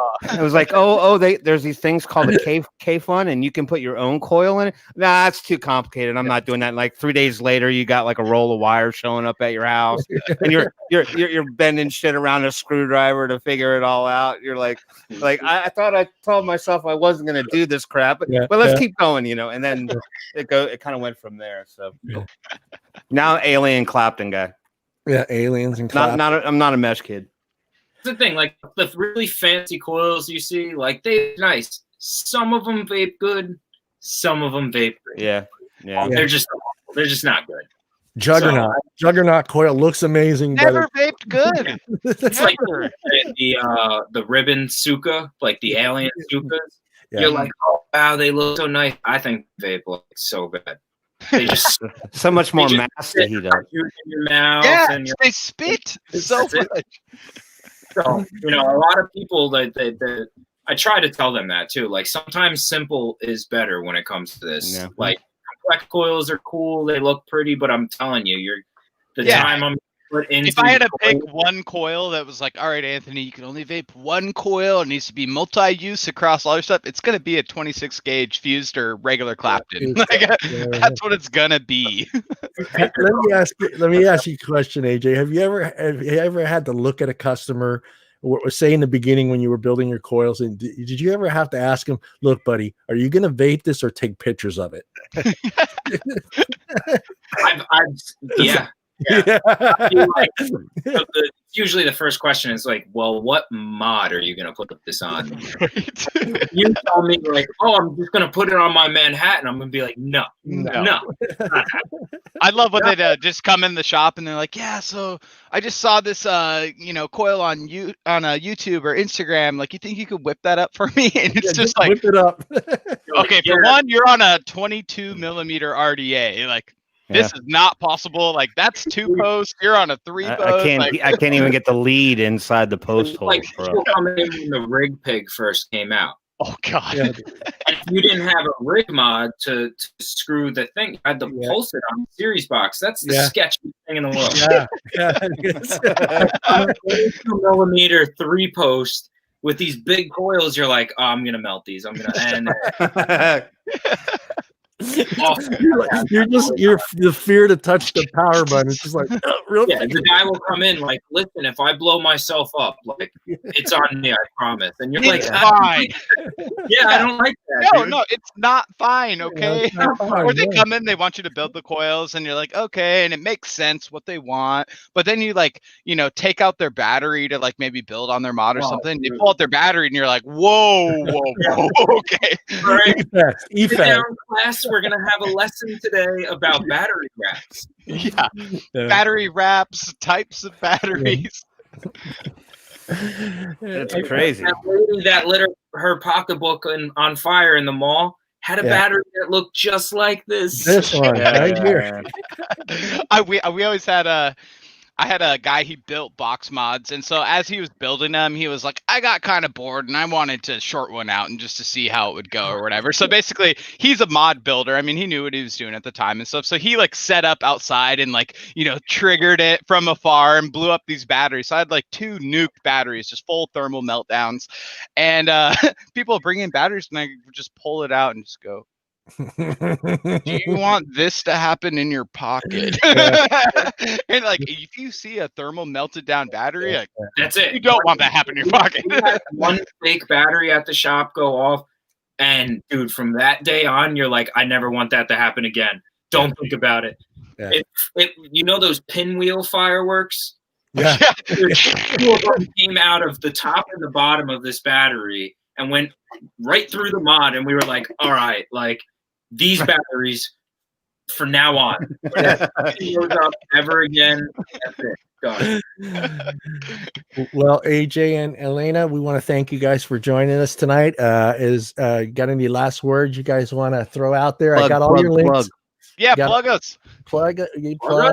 Unplug ZampleBox? No. Plug No. you. No. Plug you. That's my job. Come on. I'll plug ZampleBox. So I want to thank you guys for having us on. Appreciate it, of course. Need coils, head on over to cloudcoutureco.com. If you're international, go to cloudycollabs.com. They offer, pretty much my full range of coils there as well. Check out Cloud Couture if you want a shirt and stuff. Keep an eye out for the Black Friday sale. Yeah. Will there be any doorbusters? Possibly. Actually, got my brain going there. So maybe we'll do like a Black Friday morning, like ultra mega sale. Ultra. Yeah, go for it. All right, just make sure that people on the West Coast don't have to get up too early. Yeah, keep us in mind, man. True. They always Very forget true. about us, Tim. They always I gotta hit Best Buy, Target, Walmart, like 7 a.m. So like I can't be ready to order until like 8 a.m. Pacific. No. I'll keep Yeah. John's just gonna camp out overnight in front of the Walmart with his cell phone right on your No, website no. to buy shit. My grandkids are gonna learn what gift cards are this year. Oh, they're about that age though, right? I mean, yeah. I mean, Oh yeah, one is 9. He already Yeah. knows. Punch this into Google for me. Put this in my Google Wallet. It's like, how do you have a Google Wallet? You're 9 years old. Why do you have a Google Wallet? Gotta pay my school lunch, man. It'll be so easy to just be like, oh man, I forgot to give you a gift. What's your PayPal? Yeah. Yeah, what's your It's okay, Venmo? Grandpa. Venmo me. It's fine. Yeah, Just sit on the couch at Christmas Eve and what did I get? You gave me, Grandpa? Yeah. Look at your phone. Take your Oh, phone. $40, bro. Well, we got all the links up there. I'll put them up again in a few more minutes here, and I'll have them also listed on the on my IG page, and they'll be everywhere. Guys, go check out their stuff. Try the coils. Wear the If shirt. you have any Try the questions coil. about Yeah. building or anything, reach out to me. I'm willing to Yeah. help. So if you're Yeah. interested in learning, reach Yeah, out. I got Matt, and thank you for reminding me because I was gonna put your is okay? I put your is that your personal IG as well? Yes, the at a.j.com. Yeah. You Yeah. want you okay with that one on I've there? got more of my, one-off builds and things Yeah. like that. Like the business page is kind of more of the product line. Yeah, you got it. Yeah. Awesome. Well, again, thank you guys. We appreciate it. If you guys want to stick around for the news, Tim is going to do news and advocacy. That's his thingy. You guys are welcome to stay, but we do understand it's what now there? 11. East Yeah. Coast, same time as me. Yeah, 10:56 p.m. 10:56 p.m. It's only 8 I'm o'clock. actually going to make food, so. Yeah, Yeah, go eat. Go eat. guys. Go eat. Thank you again, both. It was awesome getting Thanks. to meet you guys. Thank you for coming. Thank Enjoyed you. having you guys. Thanks for having us. Nice to meet you guys. Watching, everybody who's watching, and enjoy your night. Definitely. Take it easy. Good night. Bye. Good night. All right, Tim. It's all you, Timmy. Help! Shuffle the papers. Shuffle Shuffle. the papers. It's news time. Wait, Shuffle. no intro. You're I am slow gonna on the give you- trigger. I was waiting to make We sure need a new that- production manager. Come on. Anthony. I just wanted to make sure that the thing went out. It's in the shameless plug button again.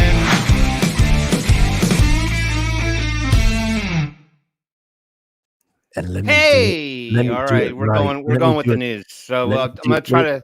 Wait a minute, Tim. Let me do it right. Introducing the sexiest man in Georgia, Tim Swift, with your news and advocacy. Georgia. Georgia's on my mind. Georgia. Tim, it's all yours, Georgia. I don't know. I honestly don't know how to follow that up. I'm sitting here wondering if my news is even worthy at this point. So Hold on. Yeah. Hold on. Everybody, you were not worthy for Tim. Come on. We're not worthy. VIP. Yeah, where's my VIP? See, pass?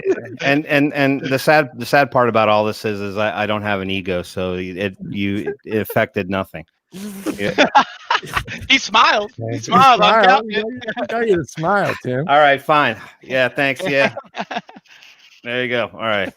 So yeah, we're gonna do some news today. Actually, we're gonna change it up just a smidge, rather than kind of like languish on these long-winded articles and things. I've narrowed it down, and I'm just gonna encapsulate each article with what I call key points and takeaways.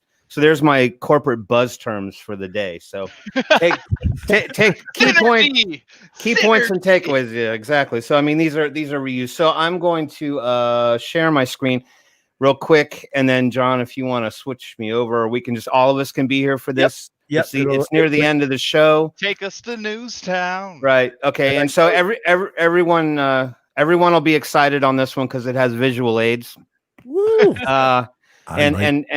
We all know that everybody just likes pictures. We don't like words. So this is another reason why I decided to kind of narrow it down. So this first article basically is called Characteristics of E-cig or Vaping Products Confiscated in Public High Schools. Obviously, we hear a lot of information about how there's this youth epidemic, and we are aware that the kids are getting their hands on vape devices. But this was a 2019 study surrounding the 27.5% statistic of high school students defined as current users. As we all know, current users mean kids that have tried vaping within the last 30 days. At least once in the last 30 days. Once, yeah. I didn't throw out a number, but have tried vaping in the last 30. Doesn't mean that they aren't continued users or are still pursuing. They've inhaled vapor products one time. they're chasing a buzz, folks. We all know that. So, and again, 2019 study. So it's not that old, but it's around the rise in youth usage and the 27.5% statistic of all high school students vaping.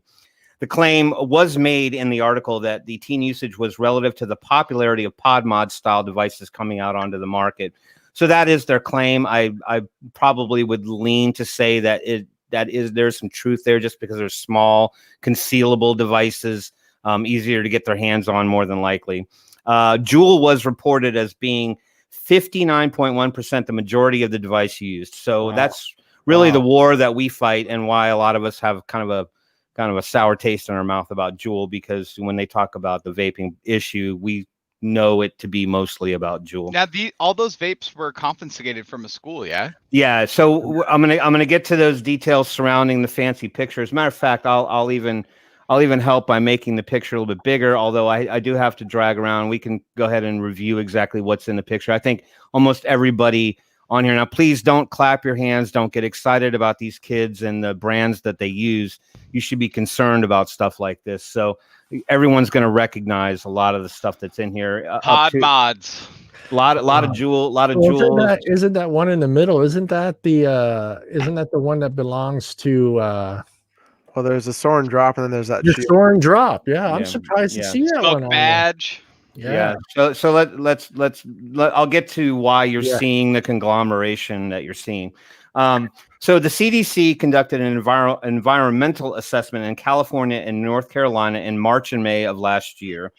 And so basically working together with the California Department of Public Health and Education and the North Carolina Division of Public Health used a sample of 1,456 schools in California and 25 schools in North Carolina to request that they get samples or the products that were confiscated at those schools for the school year of 2018 and 2019.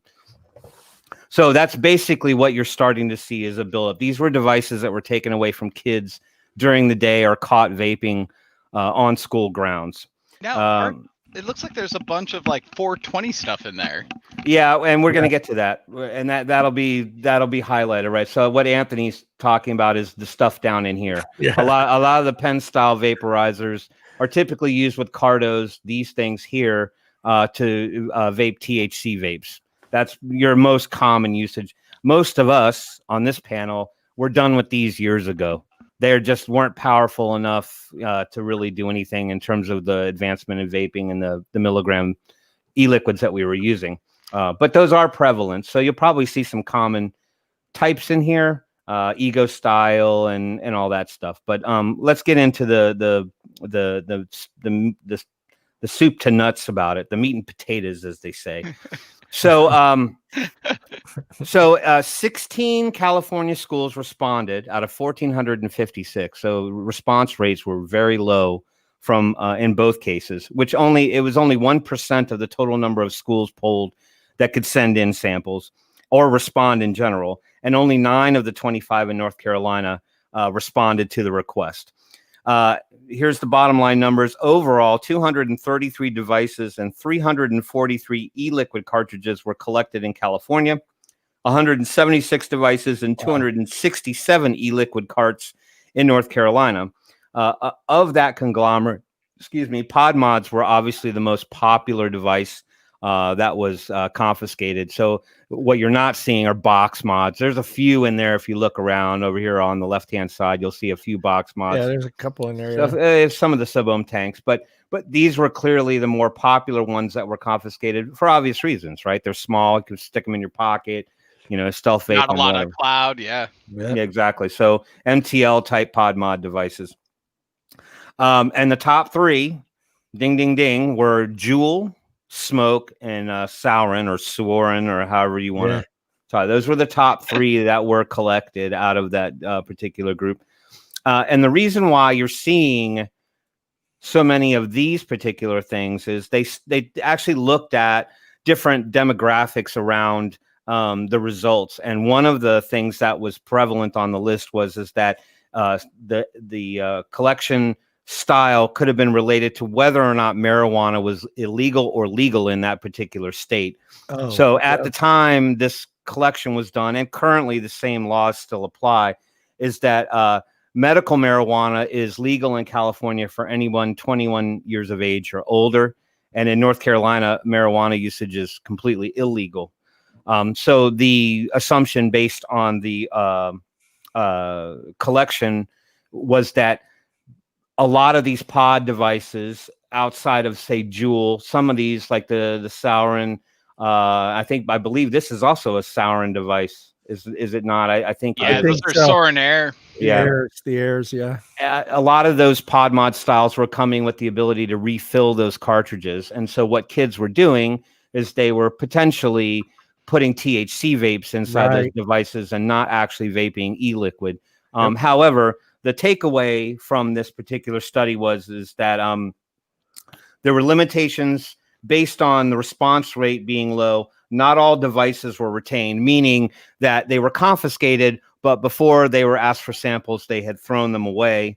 They could have just sent them our way, but and the contents of those products was not tested. So this was not necessarily a study based on what the kids were vaping in particular. They just wanted to know what the kids had and what they were caught with. I back that up with saying that there are other articles that reflect a reduction in overall e-cigarette usage by teens and youth in the past year. So I don't know if this is entirely reflective of the current state, or what they're finding in the high schools now, but they're saying that they wanted to get a study of these particular materials so that they could try to work on better enhancing policies within the schools to try to reduce the number of kids vaping, or at least make them tobacco-free zones so they couldn't bring these devices onto campus and stuff like that. But it is an interesting list. A lot of bottles. I mean, what did they say? 209 devices they confiscated? Well, overall, between e-liquids and devices, there was about 1,000 that were collected in total. But I'll reread the numbers.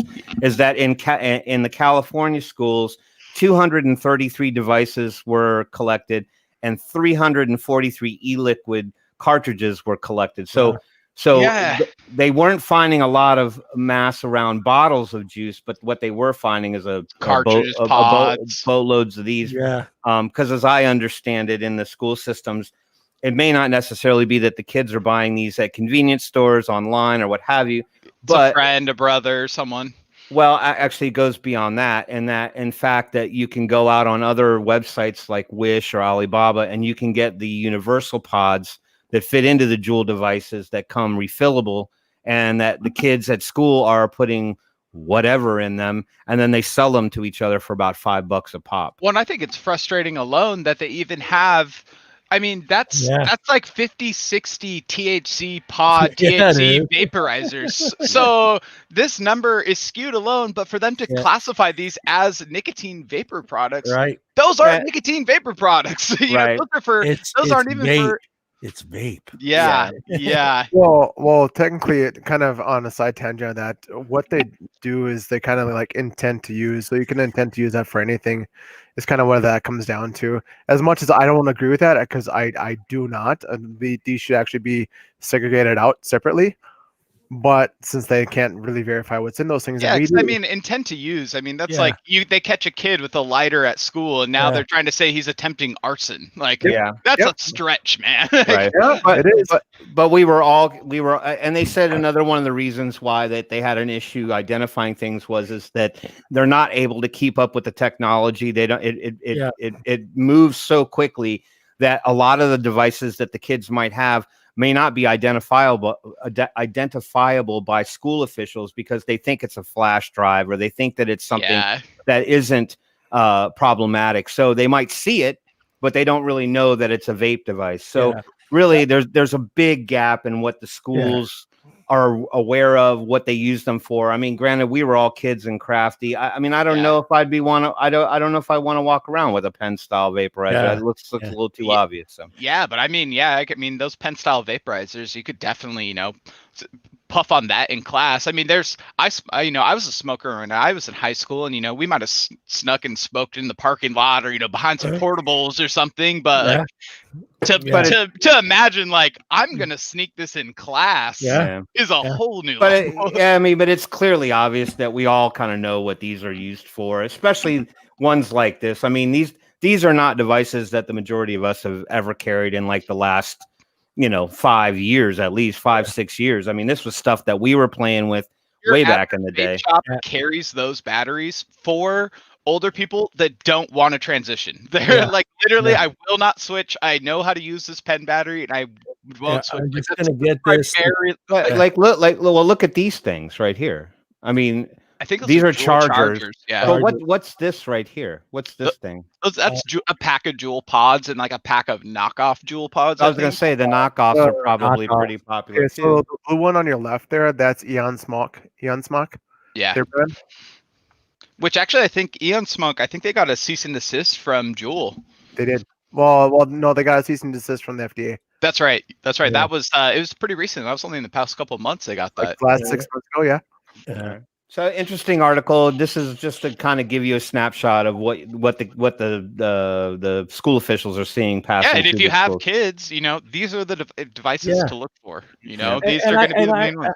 And I don't get this flash drive look. I mean, I know what everybody knows what a flash drive looks like. I mean, and there's got to be teachers that vape, right? I mean, I mean, out of all those devices that I'm looking at, none of them could. I mean, not even the Juul looks like. I mean, where do you get a flash drive that's 3.5 inches long?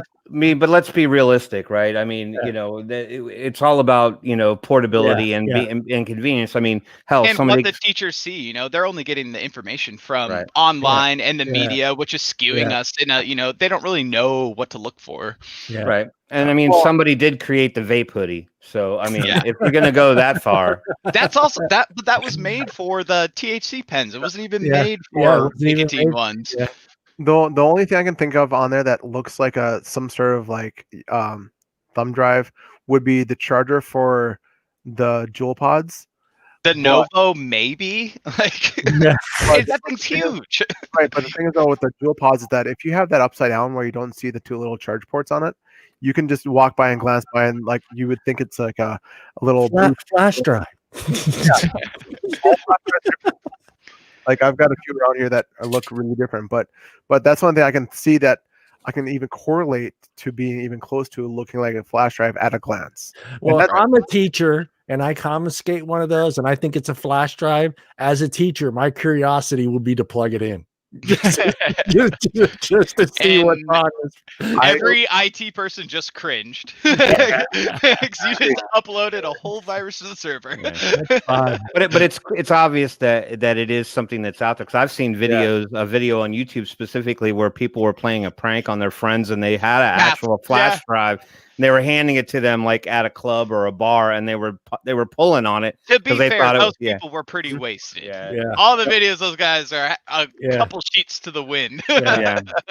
But even still, All right, so that's that one. That's just that was an interesting article to see exactly what they are finding in the high schools. The next article, this one actually I thought was rather interesting and rather impactful. I'm going to try to keep it very consolidated. There's a lot of information here. If you're interested in following this one, I'll give you as much detail as I can.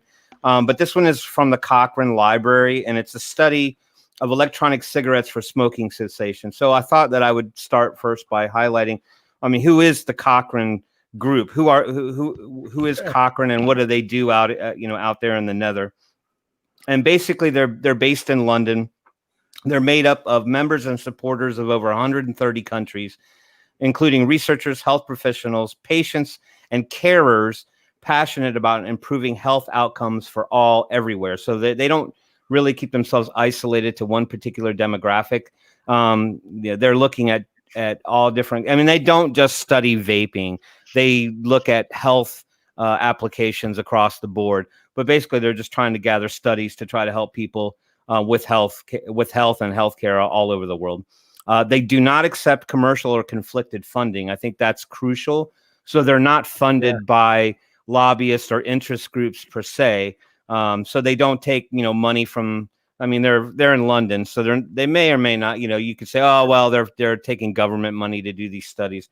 I think that would be more obvious in like a negative result type of study, but they don't accept commercial or conflicted funding. Their mission, as it states, is to promote evidence-informed health decision-making by producing high-quality, relevant, accessible, systematic reviews over synthesized research evidence. It's also important to note, and this is why the Cochrane organization, you can go to cochrane.org if you want to read up more about who they are. This is another page. This is their study page. There's like a library, like Library of Congress, where you can read up on any of their studies that they've done. But they are internationally recognized as the benchmark for high quality information about the effectiveness of healthcare, which that should resonate in America. If they're globally recognized as the benchmark for valid studies, then I don't understand why more American medical organizations aren't looking at them when we consider looking at these studies.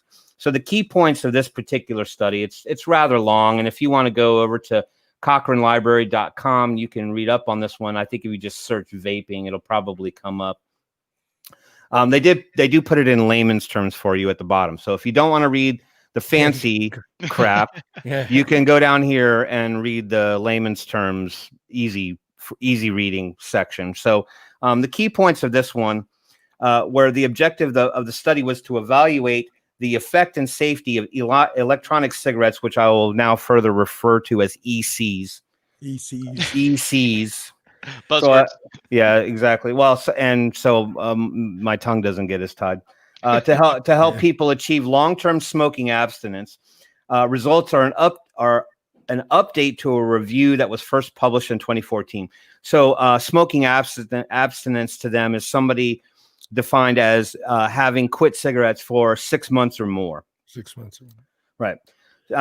So what they did was they looked at previous medical resources based on two different types of testing methods. These were controlled and uncontrolled trials in which users were randomized to an EC control condition or an uncontrolled EC intervention study. So basically randomized, I'll explain that for the people watching. Randomized means that they invited people to take part in a study who were looking to quit smoking. And then they said, okay, well, we're going to bring these people into a group, and effectively we're going to tell you what cessation method you're going to be using. So you dude over there, you're going to be using, nicotine replacement therapy. You're going to be using the patches or the gums. You over there, we're going to give you Chantix. Good luck. And you over there, you're going to get an e-cigarette with nicotine, and you over there, you're going to get an e-cigarette without nicotine. And then you guys over there, you're just going to get behavioral support. So we're going to sit you in front of a counselor that's going to kind of help you coax you off of smoking. So basically that's what a randomized trial is. I didn't get a clearer definition of what an intervention is. I mean, I know what an intervention is.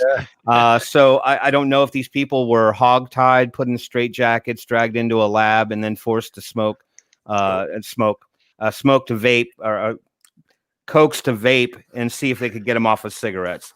So I can't better explain it. I could probably find out later if anybody wants to follow up with me.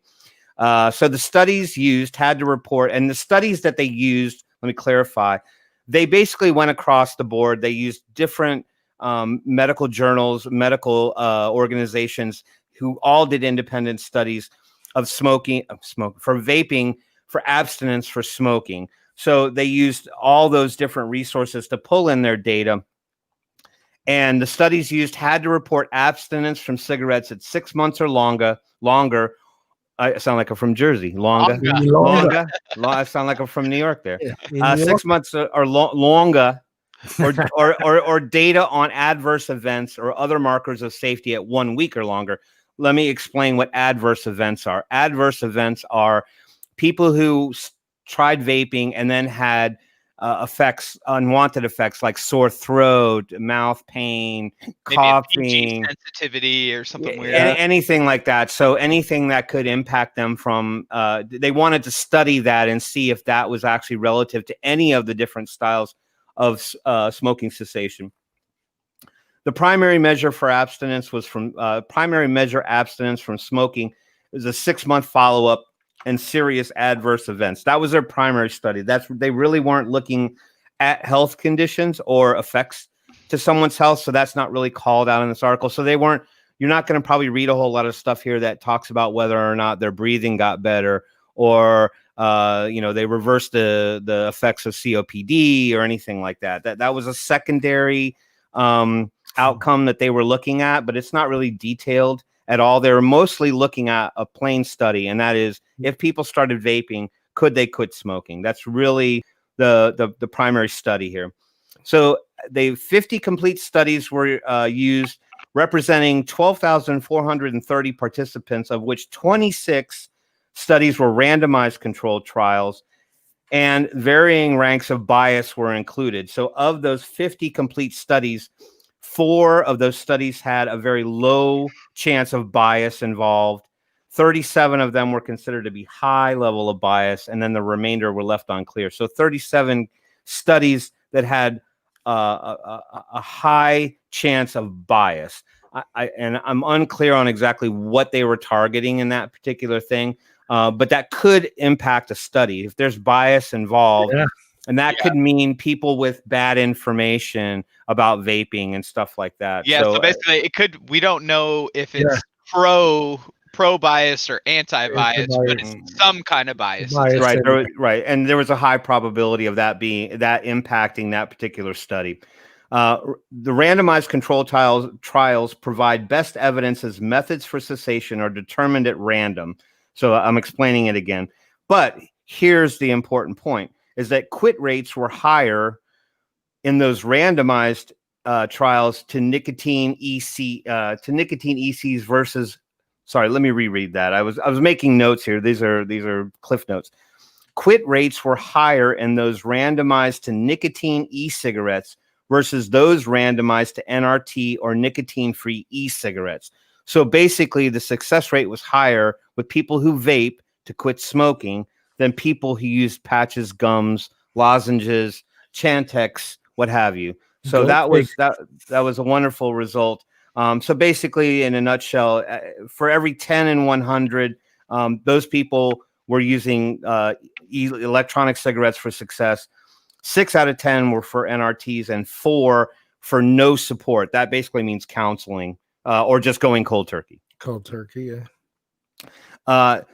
The bottom line was uncertain differences for adverse effects between all methods of cessation.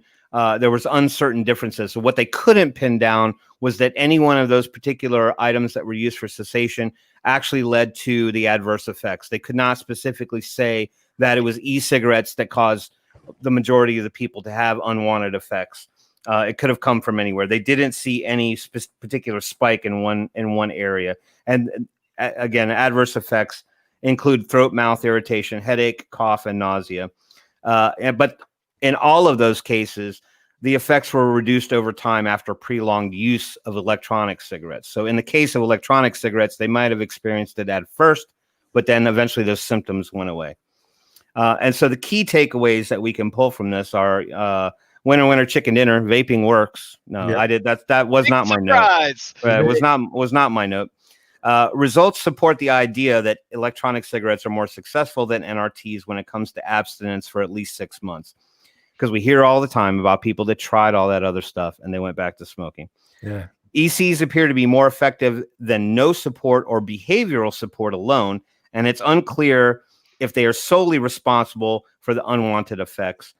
And at the end of it all, they said further research is required to be confident of the effects of electronic cigarettes, particularly the effects of newer types of devices that have better nicotine delivery. So they kind of feel like they're a little bit behind the curve at this point. But other than that, very fantastic study. I encourage you to read up on it, learn more about it, because if this post that link, Tim, because I think that's a good article for people to give to those people that are... I'll go ahead. I can't put it in the comments, but I can put it in the private chat. Yeah, and then I'll put it on there. Somebody I can think care. that's a great article for someone to get Right. to give to someone that's always giving them the shits. Yeah, but again, this is a very recent study and an update to a study that started in 2014. So you're looking at a 5-year span of information and data. So I wish more places in America would do stuff like that. So that's the two hard-hitting articles with the key points and the takeaways. I bet you're all happy I didn't read the articles. So now I wanted to move on to one last thing, and I'm going to skip my last point. Can we coin this as Swift notes instead of Swift Cliff notes? Oh, I like that. we may have come up with a new term, folks. The advocacy piece that I wanted to bring up with everyone here, and this was a little hard to wrap my head around it because I had to kind of backwalk my way up through the chain to try to understand this. So this affects people in the Missoula, Montana area. I don't know if we have any viewers that actually are from Missoula, Montana. My guess is we might have a few from Montana in general. Yeah. As I understand it, at this point in time, Montana had a temporary ban on flavors, e-liquid flavors. That was initiated sometime in 2019, which turned out to be about I think, or maybe it was 2020, 120-day ban on the sale of flavored e-liquids. As of April, the middle of April this year, that temporary ban expired. So, so people in Montana could then go back out and buy their flavored e-liquids and be happy and hunky-dory. However, this one particular county in Montana, Missoula, decided that they wanted to continue to persist and go after these bans. But what's important to note is that that there was a specificity laid on this ordinance. So in Missoula, when they first came out with the proposal, they wanted to actually ban all flavored types of tobacco products. So that meant everything from flavored e-liquids all the way to menthol, mint cigarettes, things of that nature, snus, whatever you want to call it, tobacco pouches, dip. Anything that wasn't a straight tobacco flavor, they wanted to ban across the board in Missoula to potentially stop the youth epidemic and kids having access to these particular products. However, there was some challenge to that particular standpoint because there is some legislation out there in Montana that states that the counties cannot levy heavier restrictions than what the state has.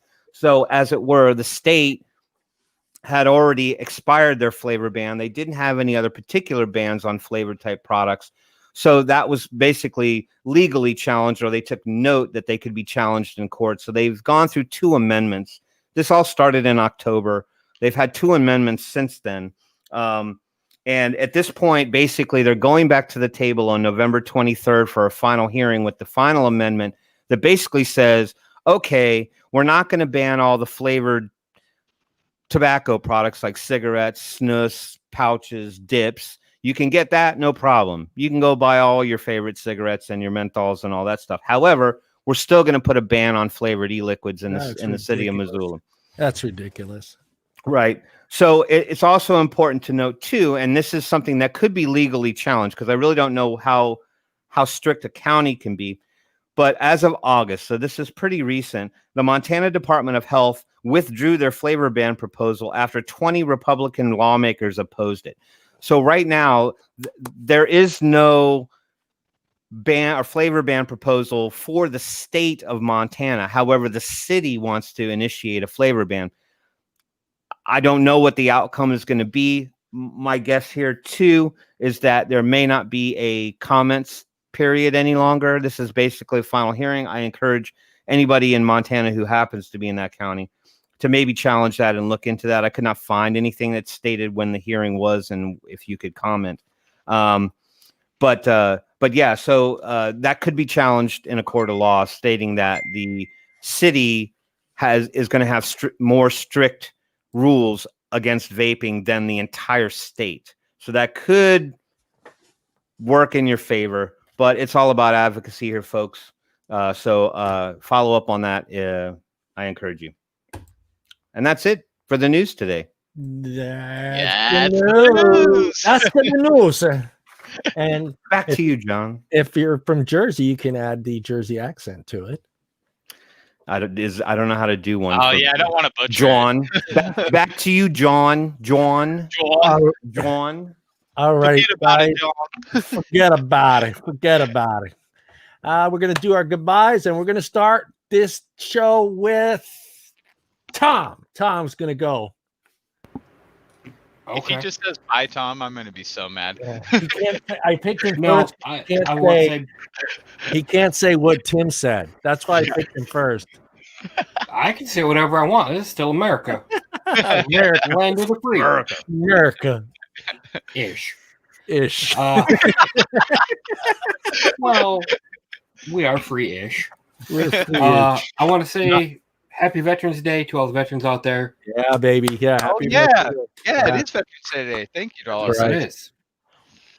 Because without them, we'd be speaking some other language, and I kind of like English. I like English. Well, whatever type of English we use here.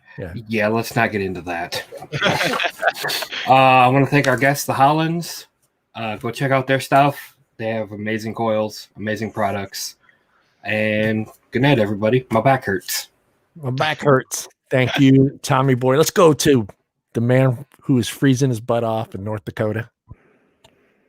Go ahead, Brian. I knew he was going to do that. I knew when I saw him pull the helmet, I said he's going to lose his high. Yeah, I lost it. Anyways, kind of want to jump on what Tom said because it happens. Happy Veterans Day to everybody, yeah. And thank all the veterans who have served, who have been in, have served, and are currently for us. Correct. And currently serving. I'm trying to put words together that Cole is just really messing me. So I was told you can't. They're not veterans. Veterans Day is just for the ones that have served. See, I was told Veterans Day is active duty, people that have served. Memorial Day is only veterans and people that passed. See, maybe I was wrong. I got misinformation. If you guys know, please let us know because we would love to do it. I'd like to know. I got my information from someone that was not born in this country, so he could be wrong. The way I remember it is veterans are for those that are serving or have served. Memorial Day are for the ones that are no longer here that served. Got it. All right. Continue, Brian. Yeah. Want to thank our guests, the Hollands. Absolutely, they were a blast to have on the show. If you guys haven't had a chance to, make sure you subscribe to your channel, hit the like button. Make sure you guys are in tune every time we pop on. What are you doing using my line? I'm helping you. I'm helping you here. We're going to talk after the show. All right. This will be my last day on the show. No, he's my stats guy. He can't go nowhere. Let's go to Anthony. AJ, Elena or Lane? Elena. Elena, you guys, thank you guys so much for joining us tonight. Once again, to all of our vets that are out there today, we appreciate your service. Thank you so much for joining us. We hope that we've been helping you guys continue your journey to be smoke free. And yeah, to steal John's line and to help Brian out, which I'm still pointing the wrong direction. Damn it. One of these people around here. Like, share, subscribe, hit that notification bell. I actually was just doing a little bit of reading last night, and if you haven't watched our videos regularly, YouTube might just kick you out of our algorithm, and you'll never see our content. So make sure that you're subscribed, hit that notification bell, and follow along so you can get our show for next week. That's right. Thank you, Anthony, and our scholar, Tim Swift. Basically, I No just relation to Taylor Swift. No relation. No, because if I was, I'd be at her door. I wish. I'd be begging her for money every I'd be day. related to you. I'd be that 50th cousin removed, second, whatever. I'd be like, do you remember? You could be in her band. We hung out at that barbecue before you were famous. And, you know, and you said if you ever got famous, you would help a brother out. You remember that? Can we hang out? Can we hang out? Exactly. Yeah. I mean, you know, we got the same last name, but at any rate.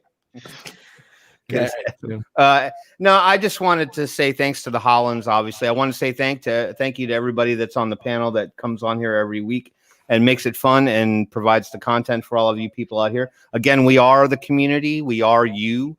So, you know, we're trying to bring that back and get everybody involved and keep the conversation going. I think we'd be remiss if we didn't mention that, you know, although we're trying to get away from the political yaya that's going on out there in the world, I think there are a lot of people that are a little scared right now about what the potential outcome of that might be. And all I will say to that is that there's no reason or excuse to quit fighting. Doesn't matter who you're standing in front of. Fight for vaping constantly. I mean, it's saving your life. It's keeping you off of smoking. So don't throw in the towel. Don't feel like because it looks more daunting than anything else in the world. Keep your head high. Keep your voices loud, and keep on fighting the good fight, because that's really why we're here as a community, right? Keep it around. So beyond that, thanks to everybody. Vape on, vape strong. We'll see you next week. Yes. Hey, thank you to my panel there, guys. Always awesome job. I want to thank the Hollands as well.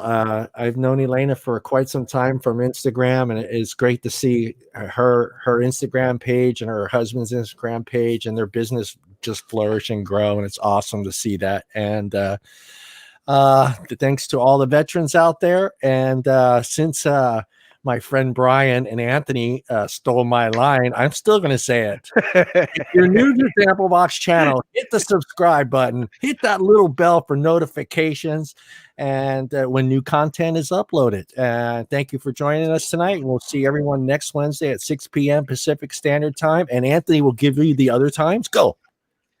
8 p.m. Mountain Time, 9 p.m. East Coast Time. And I think there's another time in there somewhere, but I can't remember. Central? It's 8 Central. p.m. Yeah, Central. 7 Mountain. Yeah. Oh, wait, so, hold on. Let me do it again. 6 p.m. Pacific Time, 7 p.m. Central, 8 p.m. Mountain Time, 9 p.m. East Coast Time. No. Damn it. Let's try this one more time. It's at a time. It's at 6 p.m. Pacific Time. Yeah, it's at 6. Yeah. Google. Use Google. 6 p.m. Pacific, 7 p.m. Mountain, 8 p.m. Central, 9 p.m. East. There you go. Wonderful. Yeah. Glad we cleared that up. I don't know how hard this was. Yeah, one of those will work. Not from Midwest North guys Dakota got it where right, you have not nothing but time on The your East hands. and West Coast guys. You know, the easiest way to settle this is that if you actually subscribe to the channel, it will actually notify you when we go live. That's right. Yeah. You won't need to Hit know that what little time. bell. Hit the Get little a bell. notification. All right, guys. Thank you. We'll see everybody again next week. Same channel, same place, same time. All right. Peace.